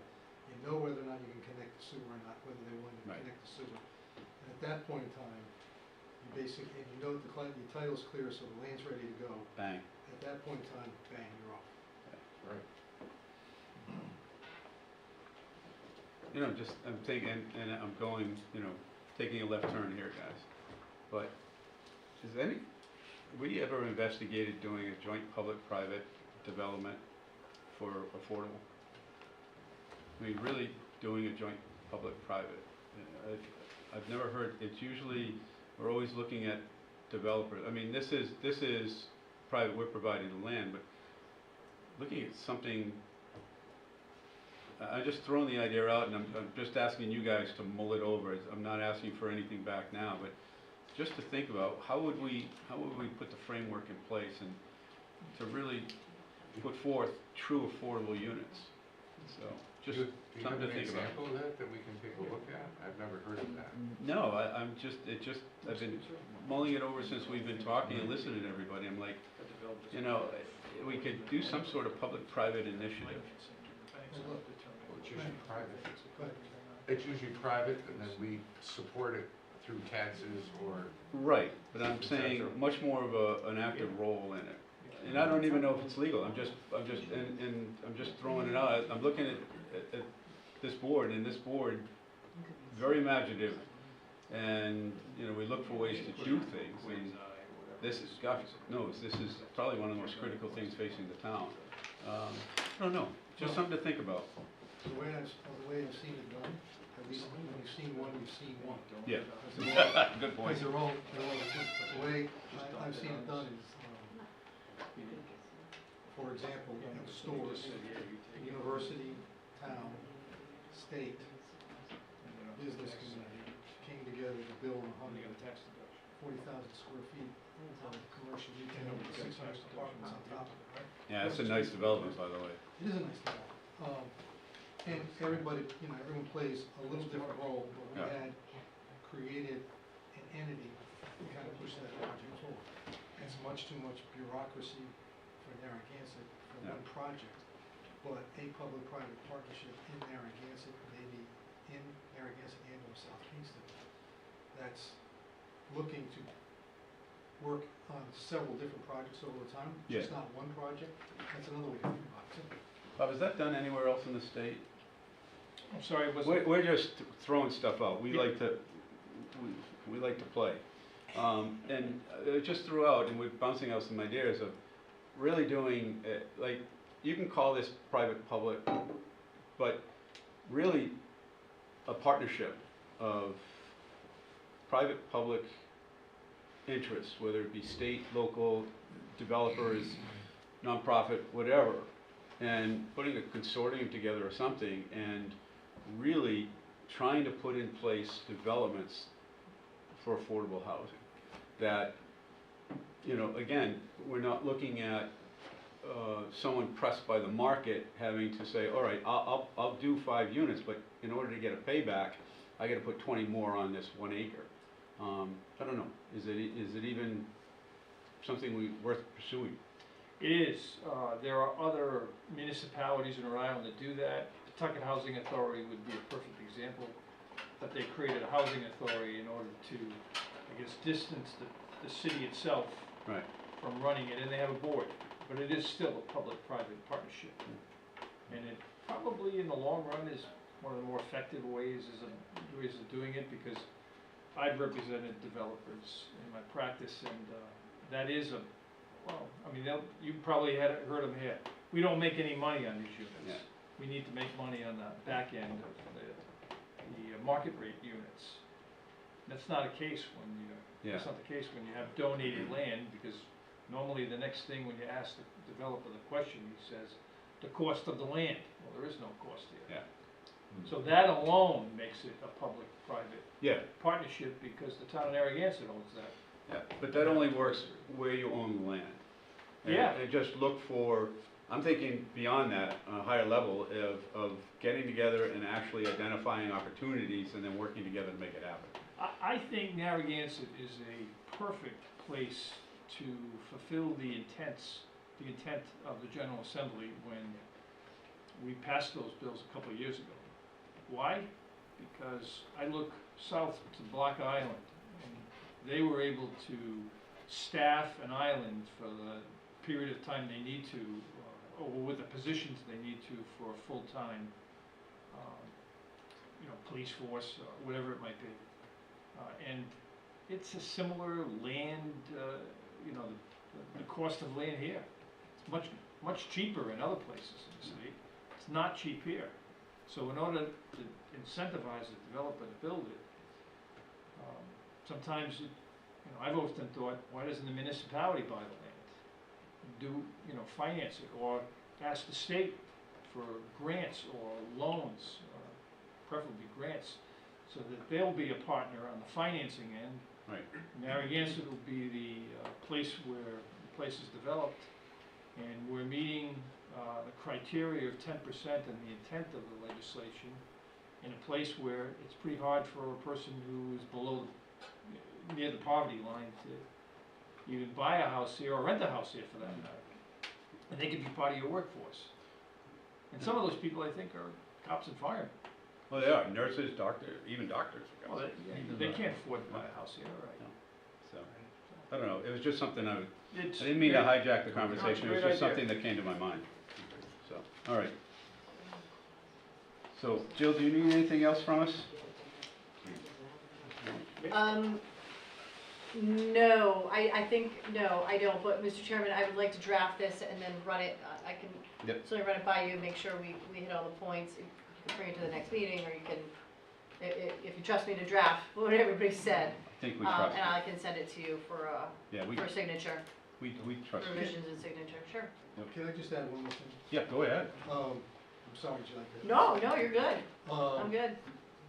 One of the things that council ought to be sure there is good, strong community outreach, no matter which one of these things is selected, that part of in order for these things to go, there's gotta be strong community outreach, otherwise you end up in a meeting with 150 people saying no. Oh, yeah, I was like, I've always said, I'll remember this, where I've been involved with this before, in other places, one of the things the towns put in place was a lottery system with priorities going to municipal employees, first responders, doctors, teachers, et cetera, so forth and so on. That's Massachusetts law, it's legal to do that in Massachusetts. I don't know how legal it is to do in Rhode Island, but. I spend time at a place where we make it legal. I'm good with that. You and I are gonna get along real well. So, Jill's mulling this one over. Just a thought, put it on the paper. For our next item, SVN, COLLC, Plat NR, Lot 1033, 6 Algonquin Trail, site review. I'm sorry, Mr. Chairman, that is not the next thing on your agenda? Well, I just want to go on the record, they are continuing that, correct? They are? SVN? That's correct. Yes. No, there's an item before that, is what she's saying. Yeah. Oh, the inclusionary zoning, God, yeah. Please, thank you. Unless you want to pour out. No, I want this. I want this, I'm baby. not sure how long it's going to take, but these guys are sitting out there. Yeah, actually, yeah. Do you guys mind if we, can, I have a motion, so Sherry has also been tabled. Correct. And Lukens have been sitting here going, God, this is. Almost 2 hours. I need a motion to, move to D3 on the agenda. Can I have a seconded? I'll second that. All those in favor? All right. Lukens, Plat M, Lot 167-1089, Lane 3.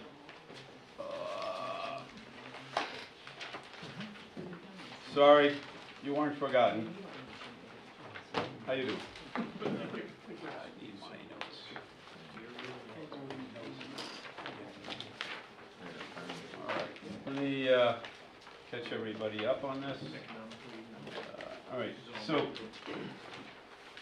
The applicant is submitting a request to demolish an existing one-story dwelling to construct a new two-story dwelling at the above referenced property. This project requires a special use permit. That is key to everybody. It's a special use permit, all right? Breakwater Village, Special District Section 4.8.16D, and a variance from the Dimensional Regulations Section 4.8.15. This applicant is being reviewed under the amended Breakwater Village Special District Dimensional Regulations, effective June 1st, 2029. Existing conditions. Lot 167, Unit 108 is approximately 1,295 square feet in size and is located within the Breakwater Village Special Zoning District. Existing 16 by 20 one-story dwelling with a 4 by 6 attached side yard storage bump out. Existing building and lot coverage is approximately 363 square feet, or 28%. Demolition of the existing one-story and attached storage. Construction, 22 by 22 irregularly shaped two-story modular dwelling with a 7 by 10 second-story cantilevered sun deck. Proposed building lot coverage will be approximately 484 square feet, or 37.4%. So we go from 28% to 37.4%. Relief requested, Section 4.8.15, dimensional regulations. A foot rear yard setback. 6 feet is required. They're going down. Right side yard. 6 foot is required. They're proposing 5. 0.10 or 130 square foot floor area ratio variance. Okay. A 2 foot 6.5 inch main structure height variance. It's required 21 feet. 23 6.5 is being requested.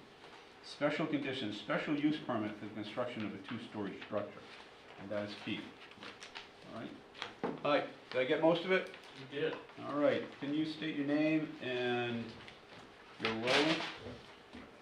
Name and your role in this? Yes. My name is Tim Lukens. I'm the current owner of 9 Lane 3.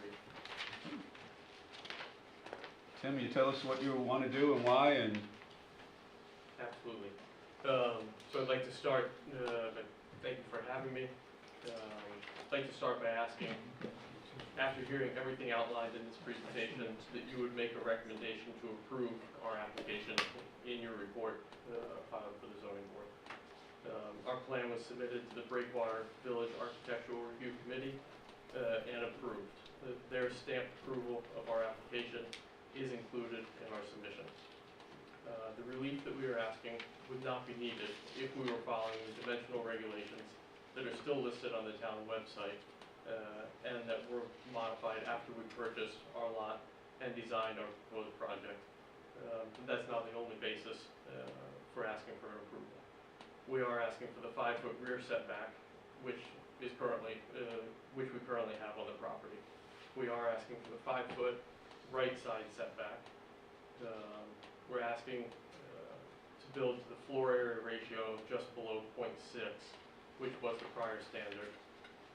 And we're asking for height relief from the 21 feet to 23 feet, 6.5 inches, where the prior standard was 24 feet.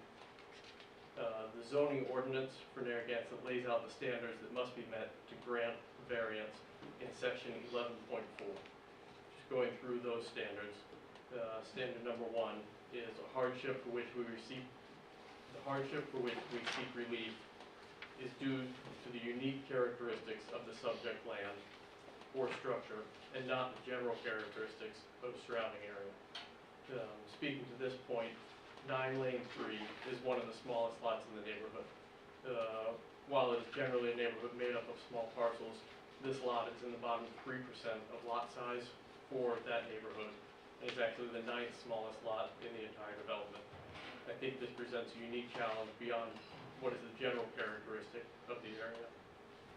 The next standard that must be met is the hardship is not the result of prior action of the applicant and does not result primarily for the desire to realize financial gain. To that point, 9 Lane 3 has historically been a rental property. We've stopped that and are looking to develop this solely as a spot for our family to gather, spend time together. We're not developing this in any way for financial gain or with any intent to keep this as a rental property. Our desire is to update what is currently a rundown house with substantial issues and make it usable for our family and more in line with the standards of the neighborhood. The third standard that needs to be met is the granting of requested variance will not alter the general character of the area or impair the intent of the zoning board or comprehensive plan of the town. Speaking to that, we are conforming with the Breakwater Village developmental pattern in a manner consistent with the health, safety, and welfare of Breakwater Village residents, as stated in the Special Planning District 4.8.1 Breakwater Village outline. The plan that we proposed and was reviewed and approved by the Architectural Review Committee of Breakwater Village would keep the character of our house in line with that and the general character already established in the neighborhood. And the last standard that must be met is number 4, that's the relief granted is the least relief necessary. To that point, we've worked with multiple builders and architects before settling on somebody to work with. And we developed a reasonable plan that maintains the needed parking to comply with the regulations and fits within the dimensional requirements that were in place at the time that this was designed, and would reasonably accommodate our family. We're asking for minimal relief, but also trying to provide a reasonable and modest space that we could use for extended periods of time while working from home and having our kids with us. Thus the design of the first floor home office area to be able to conduct business. Considering these factors, I again ask that you make a recommendation to approve the dimensional relief that we're asking. John? No, there's only one small discrepancy in the staff report regarding finding of fact B. The initial calculation by the building official was 0.62 or 803 square feet. He re-reviewed it and found it to be 0.59 or 764, which would be 0.07 or 91 square feet of FAR variance. What's that number again? Do that one again. Yep, it would be 0.07. What are we talking about here? The release, the FAR release. No, the FAR, okay. It would be 0.07 or 91 square feet. Okay. 91 square feet. All right.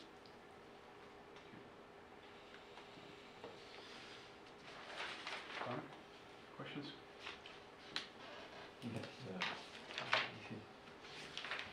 You're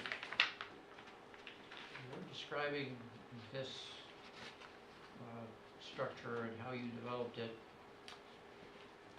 with this request for all these variances, and the Breakwater Village people have sanctioned this? Did they sanction this, or did they sanction something? This is the plan that was provided to the Architectural Review Committee that they approved. Well, as you probably know, this town, this board worked for years to try to come up with all the rules, regulations, depending on the size of each lot. So we wouldn't overbuild Yes. on each lot. I mean, you're, whether it's 1 foot or 5 feet, you're asking for a whole bunch of variances and the height variance is also interesting. For me, I can't understand why Breakwater Village, that committee would agree to your proposal here, because you're asking for so many variances. So all I can speak to is my knowledge of it. I've certainly spoken with numerous members, current and past, of the Breakwater Village Committee, both the architectural review committee. The 5-foot setback that we were asking for already exists. So the only other setback, lot setback, would be 1 foot on one side. I didn't receive any pushback either from the neighbor that would encroach on, or from her daughter who lives across the street from us, or from committee members in speaking to them. The height issue, design, again, I understand the past stance of the board that these regulations have been changed and they were changed for a reason. This was designed before those regulations were changed, and to keep 8-foot ceilings on the first floor and second floor and maintain a structural roof pitch of that 412 pitch and not go lower than that. This was the lowest that this could be designed without encroaching on ceiling heights on either floor. So they were, when this was presented with them and discussed, they came back with approval for us. And then the other concern is the home office. We've said over the many years that we don't challenge you in terms of what you're planning and what you're gonna use that for. Sure. The next owner has, I don't remember this conversation because they weren't here. And that becomes federal. So, from a standpoint of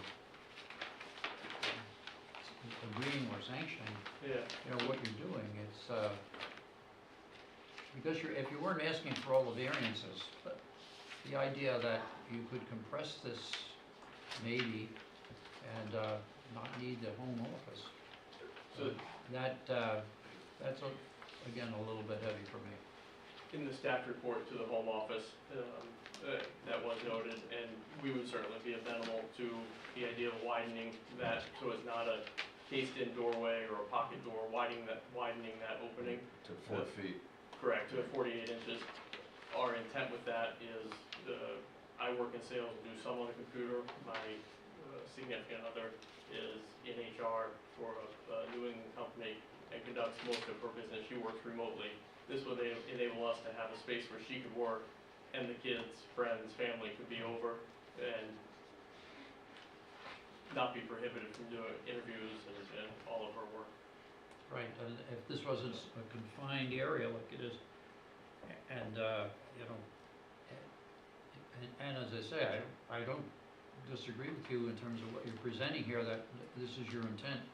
It's the next owner, because if you're, sit up here for a while, you realize that properties change. Sure. And so as soon as they go in there, they say, they just change the doorway.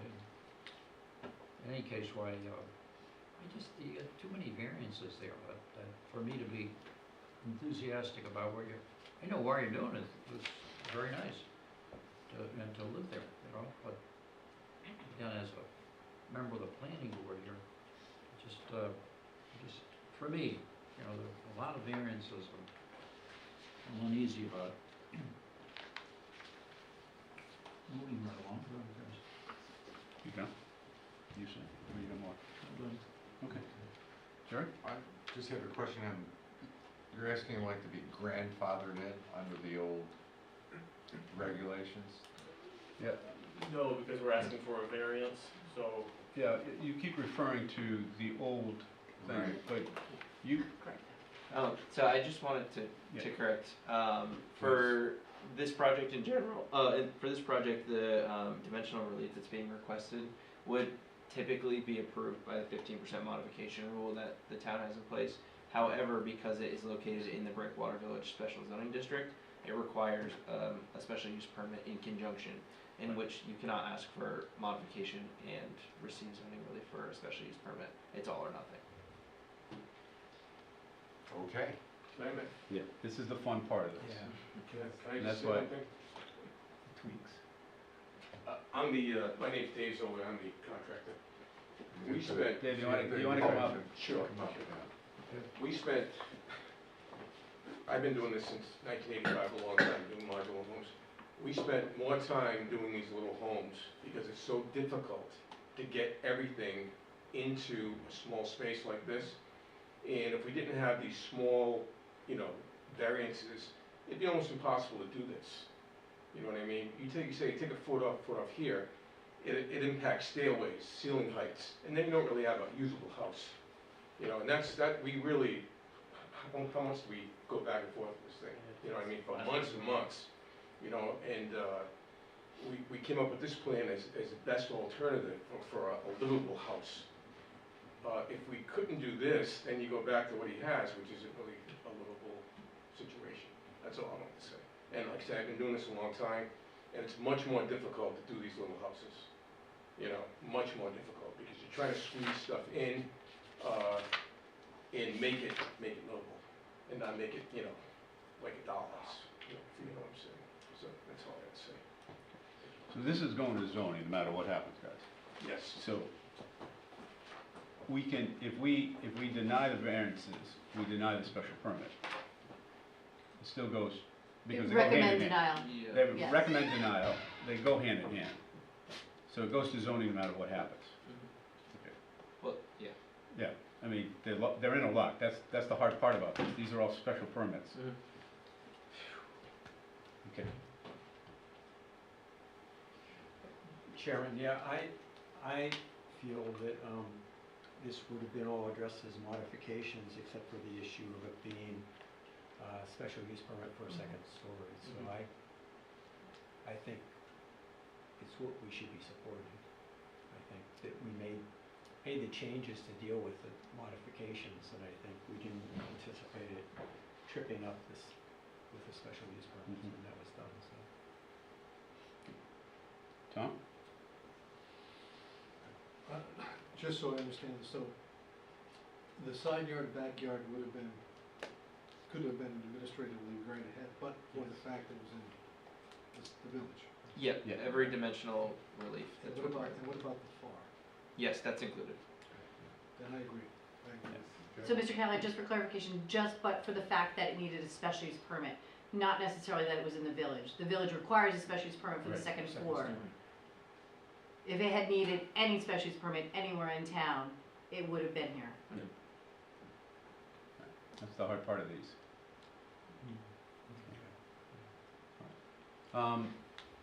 The office, the windows in the office, are those access egress windows, or are those just for light? Because if they're not access egress, it's not a bedroom. We could change it to, we could make them small. Right now they are. I like this guy. Okay? We could change it. And you can widen the opening? Okay, so that becomes an office. And everything else falls within the 15%. All right. Staff, anything? Nope. That's it. Doc, anything? No? I'm good. Super. Tom? Good. All right, do I have a motion? Chairman, I'd like to make a motion that we support the proposed. Do we have to do complete and conformance? Oh, do we need complete conformance? Do we have to do complete? Yep. Yes. Yep. First vote is completeness and conformance with the comprehensive plan. As we get into this, we have a different solicitor. We do. So, you know, the preliminary motion is complete and, quote, in conformance with the town comprehensive plan. That always sticks in my craw. There are, well, some things obviously fit with the comprehensive plan. So when this is proposed as a motion, can we ever just say this application is complete?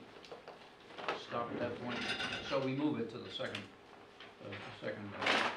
proposal. You're free to make the motion you wish, if you're gonna make the motion, Doc. Okay. Whether everybody else agrees is another matter, But but then, does it carry the weight of, when you vote for the second, aye or nay, does it carry the weight of that? Yes. Or have you already created a problem with No. the first motion? Okay. Go right ahead, sorry. So, make a motion, tax assessors plat M167 lot 108 9.3 is complete and in conformance with the comprehensive plan. Seconded, oh, I can't do that, sorry. I'll So- second that. Thank you. Jill, what do you? Yep, so thank you, Mr. Callahan. So, finding, fact for the record, H, thank you, says that the project appears to comply with the land use component of the comprehensive plan. When you vote that the project is in conformance, we change that appears to complies. So it would say complies with the land use component, Dr. O'Neill. So if that helps you come to terms with making that land use. motion. Yep, Yes. yep. Thank you. All right. I'll second the So I have motion. I have a motion, I have a second. All those in Second, yeah. favor? Aye. All right. So regardless of where this goes, so on this motion, and I have no idea where it's gonna go, but do you agree with all the conditions that have been placed within this document? The conditions being widening of the doorway, No, that's gonna be added. No, there's That's a number of second. conditions on here as well. What's that? That's a condition number 1. Oh, that is condition number 1. The conditions are on, they start on page 4. Okay. They start on page 2. 2, I'm sorry, start on page 2. So, It's not the one, it's all, yeah. all right, You wanna read it? sorry guys, it's been a long night, it's been a long week. It's all stuff that we intended to do. Have you gone through these, gentlemen? Have you guys gone through these? Have you gone through these? I did read them on Yes. the staff report. I- I did I've read read them, I was them. just I've read refreshing myself. Okay. So it starts with number 1, Yep. home office, all right? Yes, All right, I'm gonna add a condition to that, but, you understand all these, you agree with these? yes. Okay. All right. So, do I have a motion on the project? Mr. Chairman, I move tax assessor plat M 167 lot 108, 9, lane 3, in the affirmative with the findings of fact from the staff memo of January 15 and conditions included in that memo with the addition of the condition of changing the windows in the office so not access egress windows. Thank you. Do I have a second on this motion? You have to add your, That's you what said you were gonna add something. he just did. The Well, we windows. did, that was the windows. I have a quick clarification. Yep, Would you like to strike condition 1 then? Because in doing condition 1, that would make the home office. Oh, I apologize. No, I still want the door open. I thought it was something else. yeah, no, I see where you're going. Actually, and I want to modify the relief requested in the staff memo to the correction that we discussed Yes. for the FAR. But Yes. yeah, oh, good point, thank you. All right. Do I have a second on this motion? Second. All those in favor? Aye. All those opposed? Aye. We have 4 approved, 1 opposed. Okay, so do you understand that this is just a recommendation to the zoning board, you still have to go to the zoning? Yes. Good luck, Thank you all for your time. welcome home. All right, Now we're gonna go back to see. now we're gonna go back. All right, so now, Inclusionary zoning. inclusionary zoning. We've worked long and hard on this. All right, staff, Jill? Sure. All right. Thank you. Have a good night.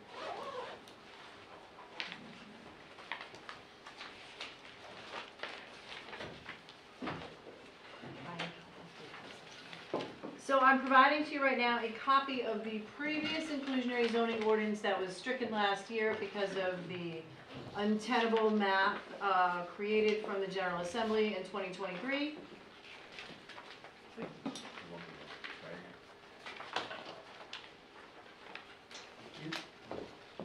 And I'm providing it to you as a reference because some of the language we are reinstituting, so I want to just go through that. So as we went through last month, the inclusionary zoning ordinance based on House Bill 7948 sub A, was effective 22 days ago. And it changes the percentage of the required affordable units, it changes the density bonus from 2 to 1 to 1 to 1. It requires incentives and subsidies, but it's not an exclusive list. And a fee in lieu is allowed but not required, and there are parameters around that. This is everything that we covered last month, so I'm not intending to cover this again. We did a page turn last month on this. So if we go to the next, thank you. Alrighty, so I did set it up in the same way as last month, in the sense that this is the current statute, this is your drafted ordinance up here. So I believe you all taken a look at this. Everything in here that we discussed last month is included in this draft ordinance. It has been reviewed by your new legal. I haven't received any commentary to the contrary of what we provided to you. It's usually good or bad. Good. So it covers. I was the sponsor of the bill, so. So you're for it? Yeah, I've heard it So you're corrected in that. Okay, so it covers all of the changes that you had talked about making. So the unit requirements, which talks about the 15%, talks about the low moderate affordability. I believe that comes right from your old inclusionary zoning inclusionary ordinance. So if you go to the document that I just gave you, you can see the basic requirements and the low income affordability. So those haven't really changed. The density bonus we did talk about. So the density bonus covers all of the standard language that was in the standard language that's in the General Assembly's statute. It does talk about, we do talk about reduction in parking requirements as a possible density bonus. And it should be noted, as it was last month, that the applicant can ask for anything. This list is not inclusive or exhaustive. We did not, so if we go to, thank you. All right, so here we are for the density bonus. You can see where it talks about what the bonus is. The math works out. The additional zoning incentives and government subsidies. So down there at the bottom, you can see where I pulled the definition of municipal government subsidy. It's the same as before we talked about. We added that in, and then the integration of inclusionary units is the same typical language as what we had in the prior inclusionary. So the big changes really are that at the last meeting, you decided that you wanted the previous inclusionary ordinance didn't kick in until after 5 units, and this board decided you wanted to drop that threshold to 3 units or more. And the other parameter that's not included was the fee in lieu, and we talked about the fee in lieu, and I do cover it in my staff report as well about the fee in lieu, and there were some concerns about the fee in lieu which the staff brought to your attention, and I think the board was already concerned with as well. Which, if you would like me to cover again, I can. But I think we we're all on may the have same gotten page. it. We want the units. Mm-hmm.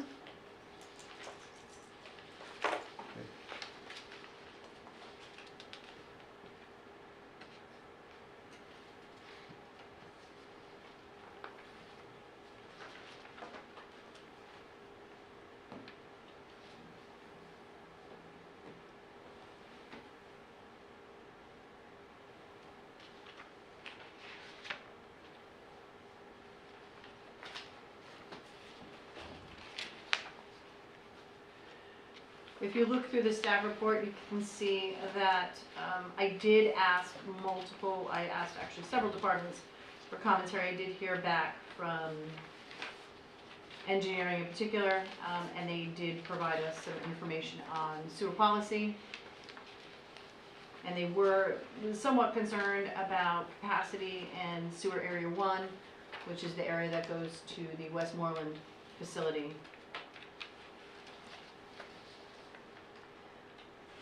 But in reviewing the sewer policy, I did note that, and I mentioned that on the last page, that the policy it does give consideration to connecting affordable housing projects based on the affordable housing plan and the comprehensive plan, essentially. So they give that special consideration.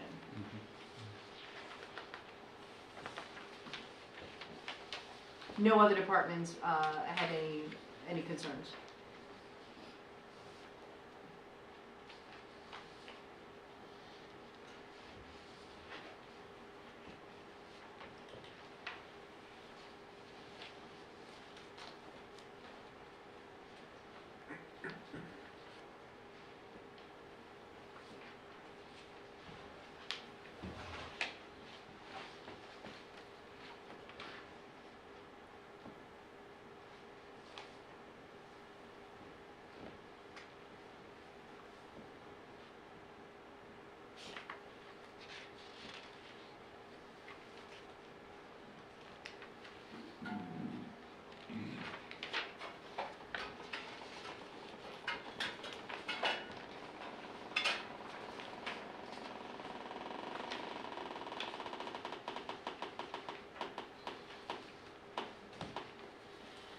I do think, I'm not trying to fill the silence here, but I do think that the reinstitution of the inclusionary zoning section into the ordinance further speaks to this board's support of affordable housing. I think that the dropping of the threshold from more than 5 to 3 speaks to this board's seriousness and desire to see affordable housing in town. I think that was your intent. I don't want to put words in your mouth, but I believe that was your intent. Absolutely. All right. What do you need from us now? Well, Jill, can I ask a question? I'm reading the second page, last paragraph 3, timing of occupancy. Percentage of proposed market rate units granted a certificate of occupancy shall at no time exceed the percentage of proposed boundary inclusionary units granted certificate by more than 25%. So if you had a 3-unit complex or development, and you issue, how does that work? I'm still trying to figure out where you are. Where are you, Mr. Kelly? Last paragraph on page 2. Maybe I'm looking Okay, at so no time shall exceed the percentage of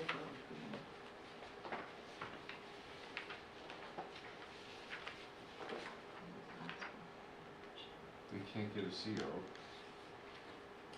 But by definition,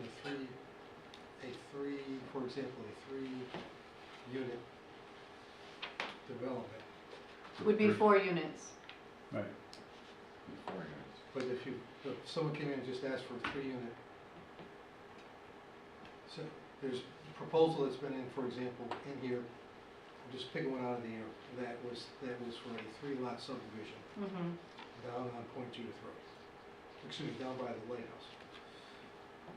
So it doesn't apply at this moment in time, I'm just using that for an example.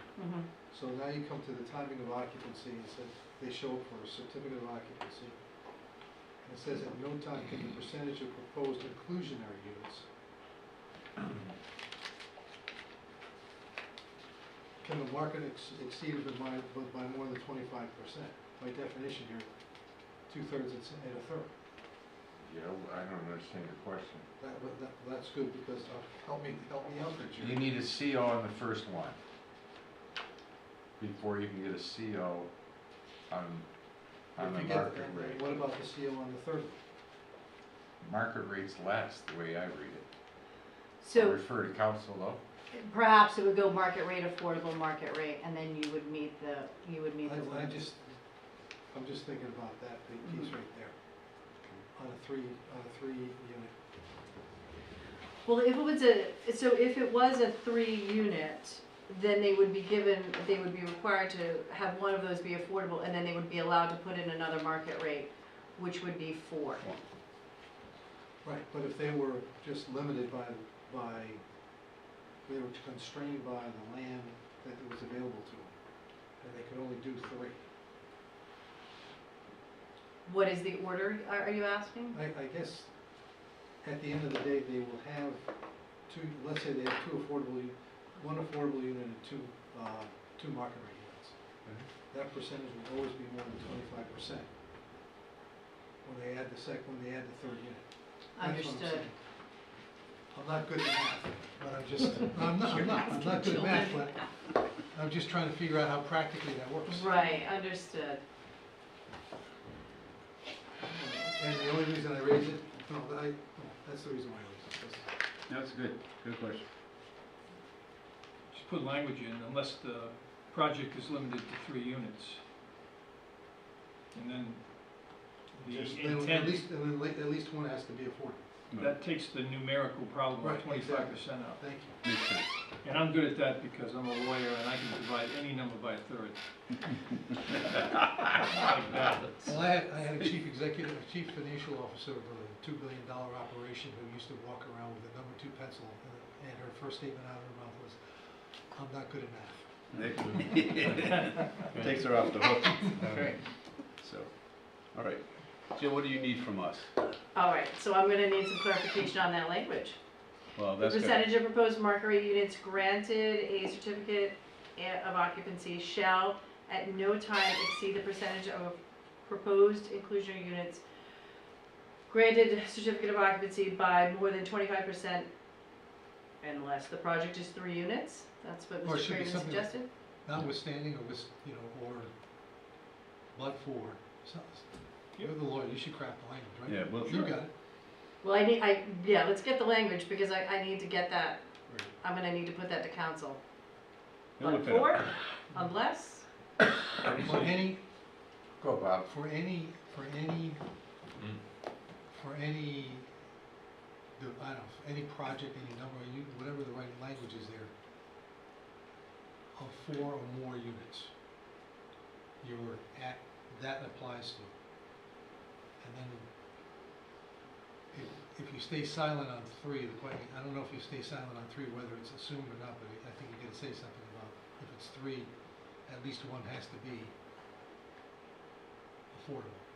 Well, I And think it can come on at any time. Well, it should come on in either first or second. the language you put is in front of that, the last line takes care of the other situations.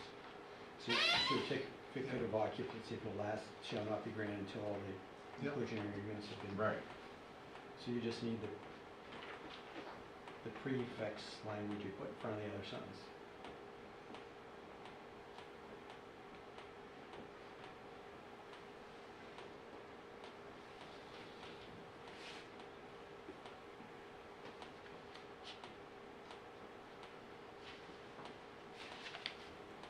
For any project more than 3 units, whatever the 3 units, if that's the right language, it's consistent with what's in here. But then, if you have that as the preface, Yep. then you're good. so. And that's why Bob has legislative drafting do the work that Yeah, but they're not always. If you only know how it really works. Unfortunately, I think we do. Okay. Okay, so let me reread. Timing of occupancy for any project more than 3 units, comma, and then the sentence Correct. continues. Do you need a motion? I am gonna need a motion. I make that motion. Okay, do I have a second? Second. All those in favor? All right. Aye. So we give you Move fast. unanimous support. Well, this is our second time through this one, right? It is. At least We the had second the time. substantive conversations at the last meeting. Yeah. Okay, and that's as amended, correct? Yes. Alrighty. Thank you. Okay. You. All right, now, don't get excited, don't get excited. All right, we need approval of minutes. Mr. Chairman, December 17th, 2024 minutes are not available. I'll need a continuation to the January 3rd. All right, do I have a motion to continue December 17th, 2024's minutes? So moved. Seconded, all those in favor? Aye. Unanimous. All right, do I have a motion, October 28th, 2024 minutes? Make a motion. Seconded, Second. all those in favor? Aye. Guys, I need a voice here. Aye. All right. Unanimous. All right, do I have a motion on November 19th, 2024? I'll make that motion. Do I have a seconded? Second. All those in favor? Aye. All right, opposed? It's unanimous. Okay. We moved the annual report to this point. I'll leave that to staff.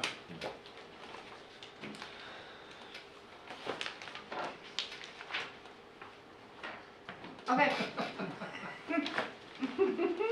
So your annual report 2024, the planning board and the community development department share one report, so you'll see all of the work that, it's a standard report. Some of you may be familiar with it, some of you may be seeing it for the first time, where we talk about the staff responsibilities and duties. So it breaks out the current, four folks who work in this department, the community development department.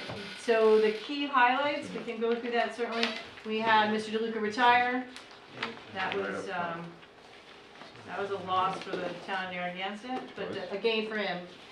He did a lot of fishing this summer, I heard. We did not have any comprehensive plan amendments. We did have a few zoning amendments, as you may recall. A few. I list them out here. Or at least recommendations. Not all of them made it to town council. Okay. But we did have a few of them get through you folks. So the 2FD ordinance, as you might recall, that did make it all the way to town council. Mixed use, we'll touch on that again. There's a workshop on Monday on that. The 2024 legislative updates, that's been scheduled with the town council for February 18th. February 18th? Yes.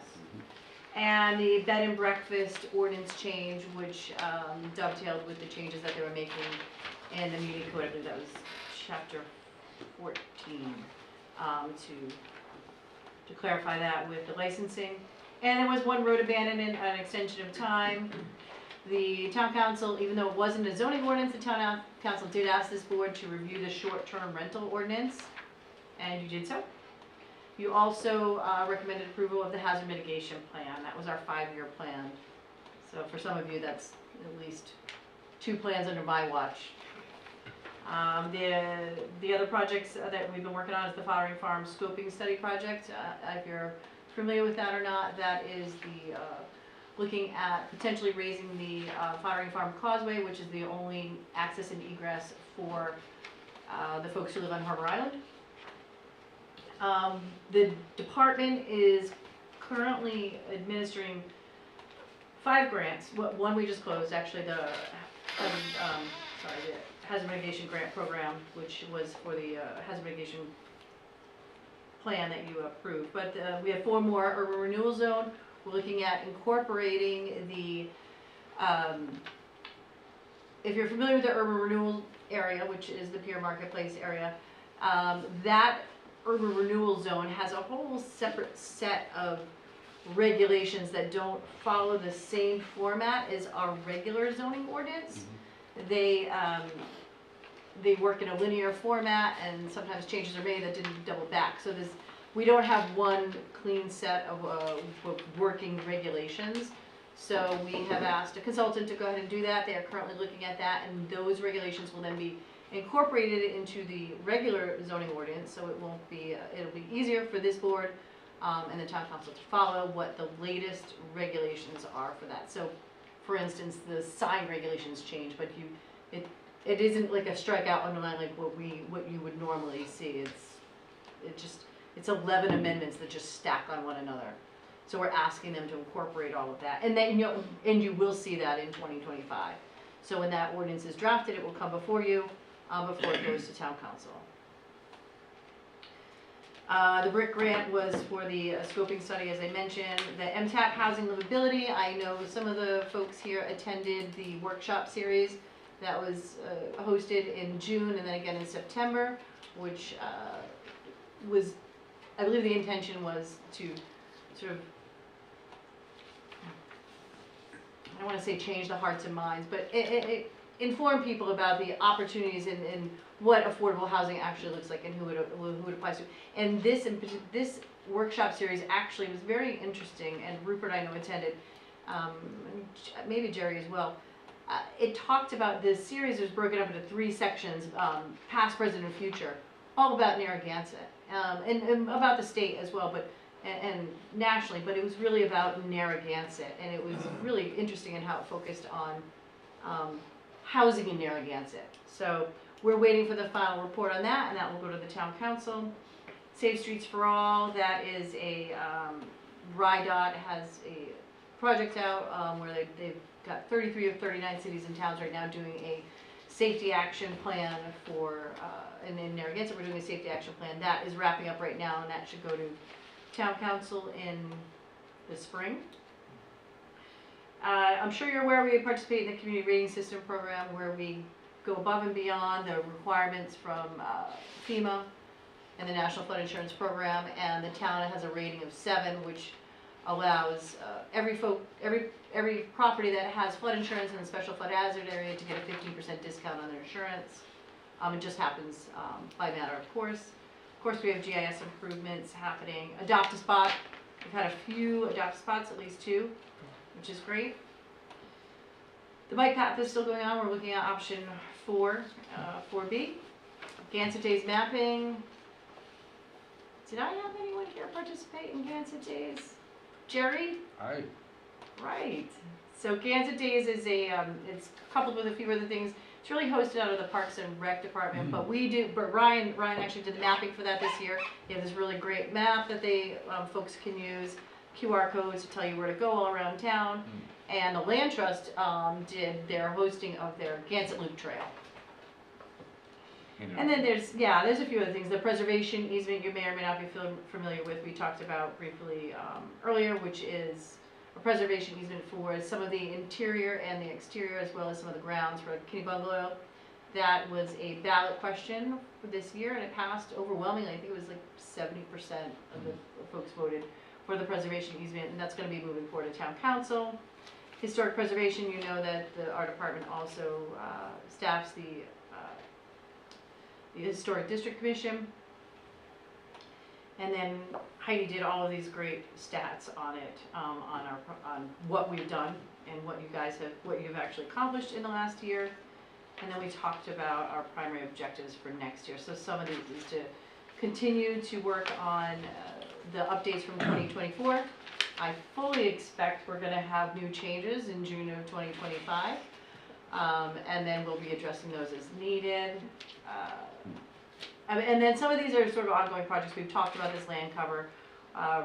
Ryan will be working on that with any of the GIS folks that we have, looking at doing that buildings layer.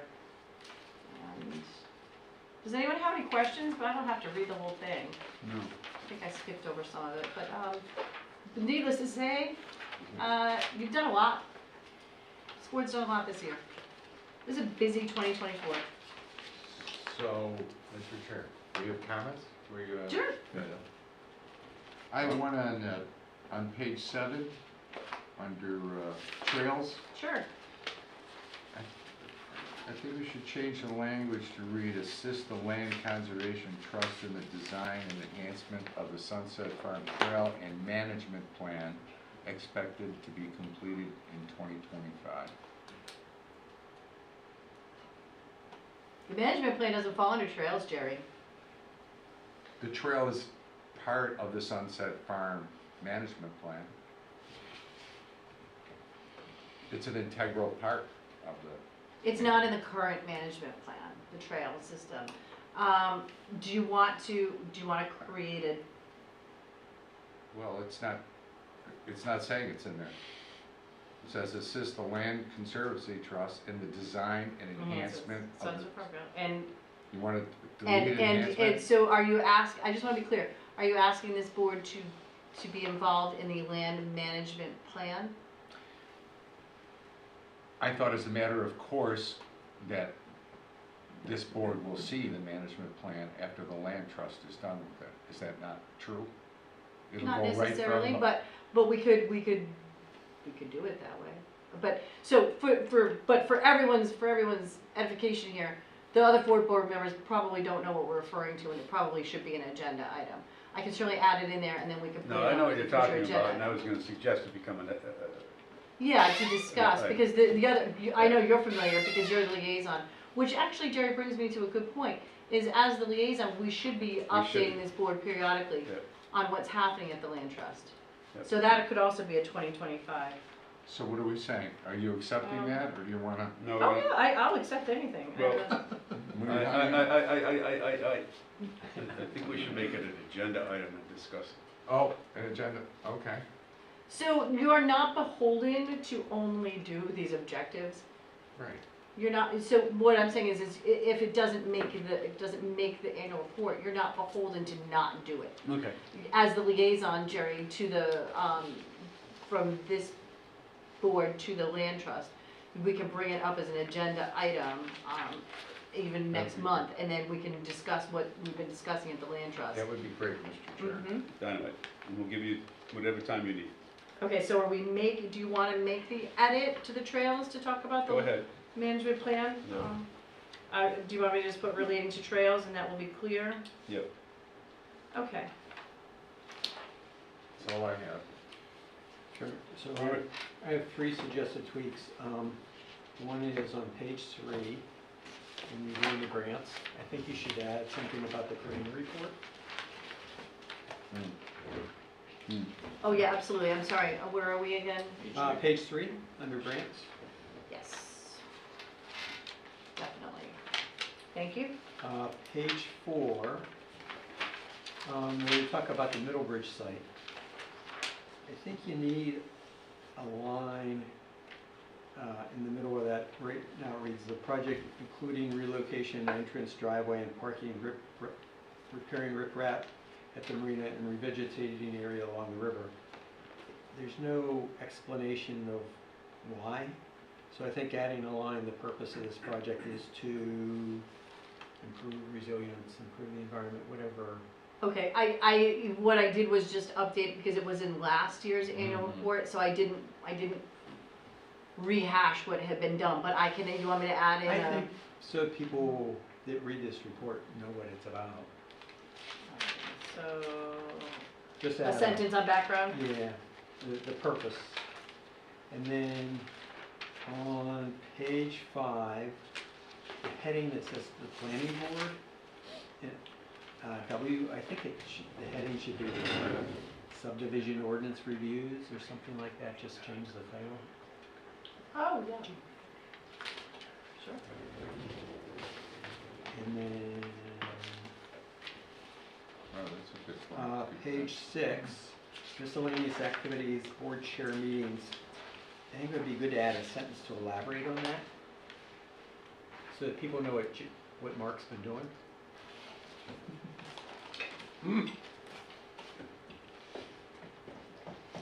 Absolutely, elaborate on the board chair meetings. Very nice, that's very nice. Yeah, that's it. That's it. So, So I have a motion to accept the annual report As amended? as amended. As amended, so moved. Seconded. I'll second. All those in favor? Aye. Okay. I just want to clarify as our last item, we have, under reports of staff, mixed-use ordinance work session with the town council. Is that our meeting or is that theirs? It's their meeting. Okay, so that's their meeting. And then aren't we meeting with them to also go through the 2024 changes that were never adopted, or does that just go to them? That just went to them. Okay. This one it's a joint meeting between the town council Right. and this board. Yes. So your attendance is requested. But it's their meeting in the sense that Okay. it will be a, They'll set the agenda. We're invited guests. Okay. What time is that, 6, 5, 6 o'clock, 6? right? Okay. 6 o'clock. All right.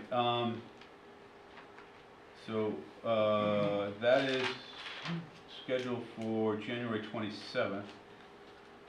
I have here February 18th, a meeting with the town council, but I don't know what that's on. Is that when they have the state reps coming in? No, I believe they have the state reps coming in on February 3rd. February 3rd. On the 18th at 5:30, there is a workshop to go over short-term rental. Ah, And just so you know, that town council meeting is on a Tuesday. which one, the 27th? February 18th 18th is a is Tuesday? a Tuesday, and Monday is President's Day. Okay, and that's at 5 PM. All right, and then the 30th, we have a meeting, we're gonna continue Clark Road is we're gonna hear that on the 30th, Yes, that's what you moved it to. Yes. okay? All right, And you also have your list of things you want to discuss. yeah, So I'm providing you the list. I don't have any yeah, commentary on any of it. Okay. okay. And if anybody wants to add something, get it to Joe before the meeting, so it can come back. All right, just to let you know, February 3rd, there was an invitation by the chairman of the town council. There is a joint meeting. Town council is invited in state reps to discuss things, and if there's stuff that we would like included, we can come to the meeting. It's an open meeting. So that's on the 3rd. We need to set a meeting for a chairperson's meeting on the comprehensive plan and the action items that people are supposed to get in. We gotta squeeze that in someplace. 'Cause Okay. I don't want that to fall behind, because it's gonna be a tight schedule as it is. All right? Keep Yep. nudging people. You wanna add to anything to this mess? What, what meeting is next Thursday? What's that? What meeting is next Thursday? It's Clark Road plus, I've got, January 30th is our work session, plus Clark Road? plus Clark. February 18th, February 19th is February 19th, the Regular next meeting. regular planning board meeting. next planning board meeting is the 18th, is it Tuesday, is that the town council? Yes. 18th is with the town council, 19th is us, our regular meeting. And the 27th, we're having a work session, so. Of so January. in January. And then February 11th, There's nothing happening on February 11th for no, you. no, there isn't. Okay? All right. Want to add anything? The only thing I want to mention was about the RFPs. I was remiss not to mention earlier. It will come through as a comp permit to this board, no matter Yeah. what you choose. So just so you guys are aware that the expeditiousness of it moves as fast as a comprehensive. Hopefully everything's in order and we'll get it through. Doc, you want to add anything? Is that a word? No, we're good. Jerry? Expeditious. You speaking to the other two at the end? You know, they Yes. always want to add something. Tom, Tom, you wanna add? you guys want to add anything for the Should evening? I add something, Jerry? Yeah. Please don't. I'll take your advice. I would like to welcome Bob to this happy circus, and Yes, thank here, you. here. So thank you, staff. This was a yeoman's chore. Make a motion. Do I have a motion to adjourn? Yes, I make that motion. Seconded? Non-debatable. All those in favor? Aye.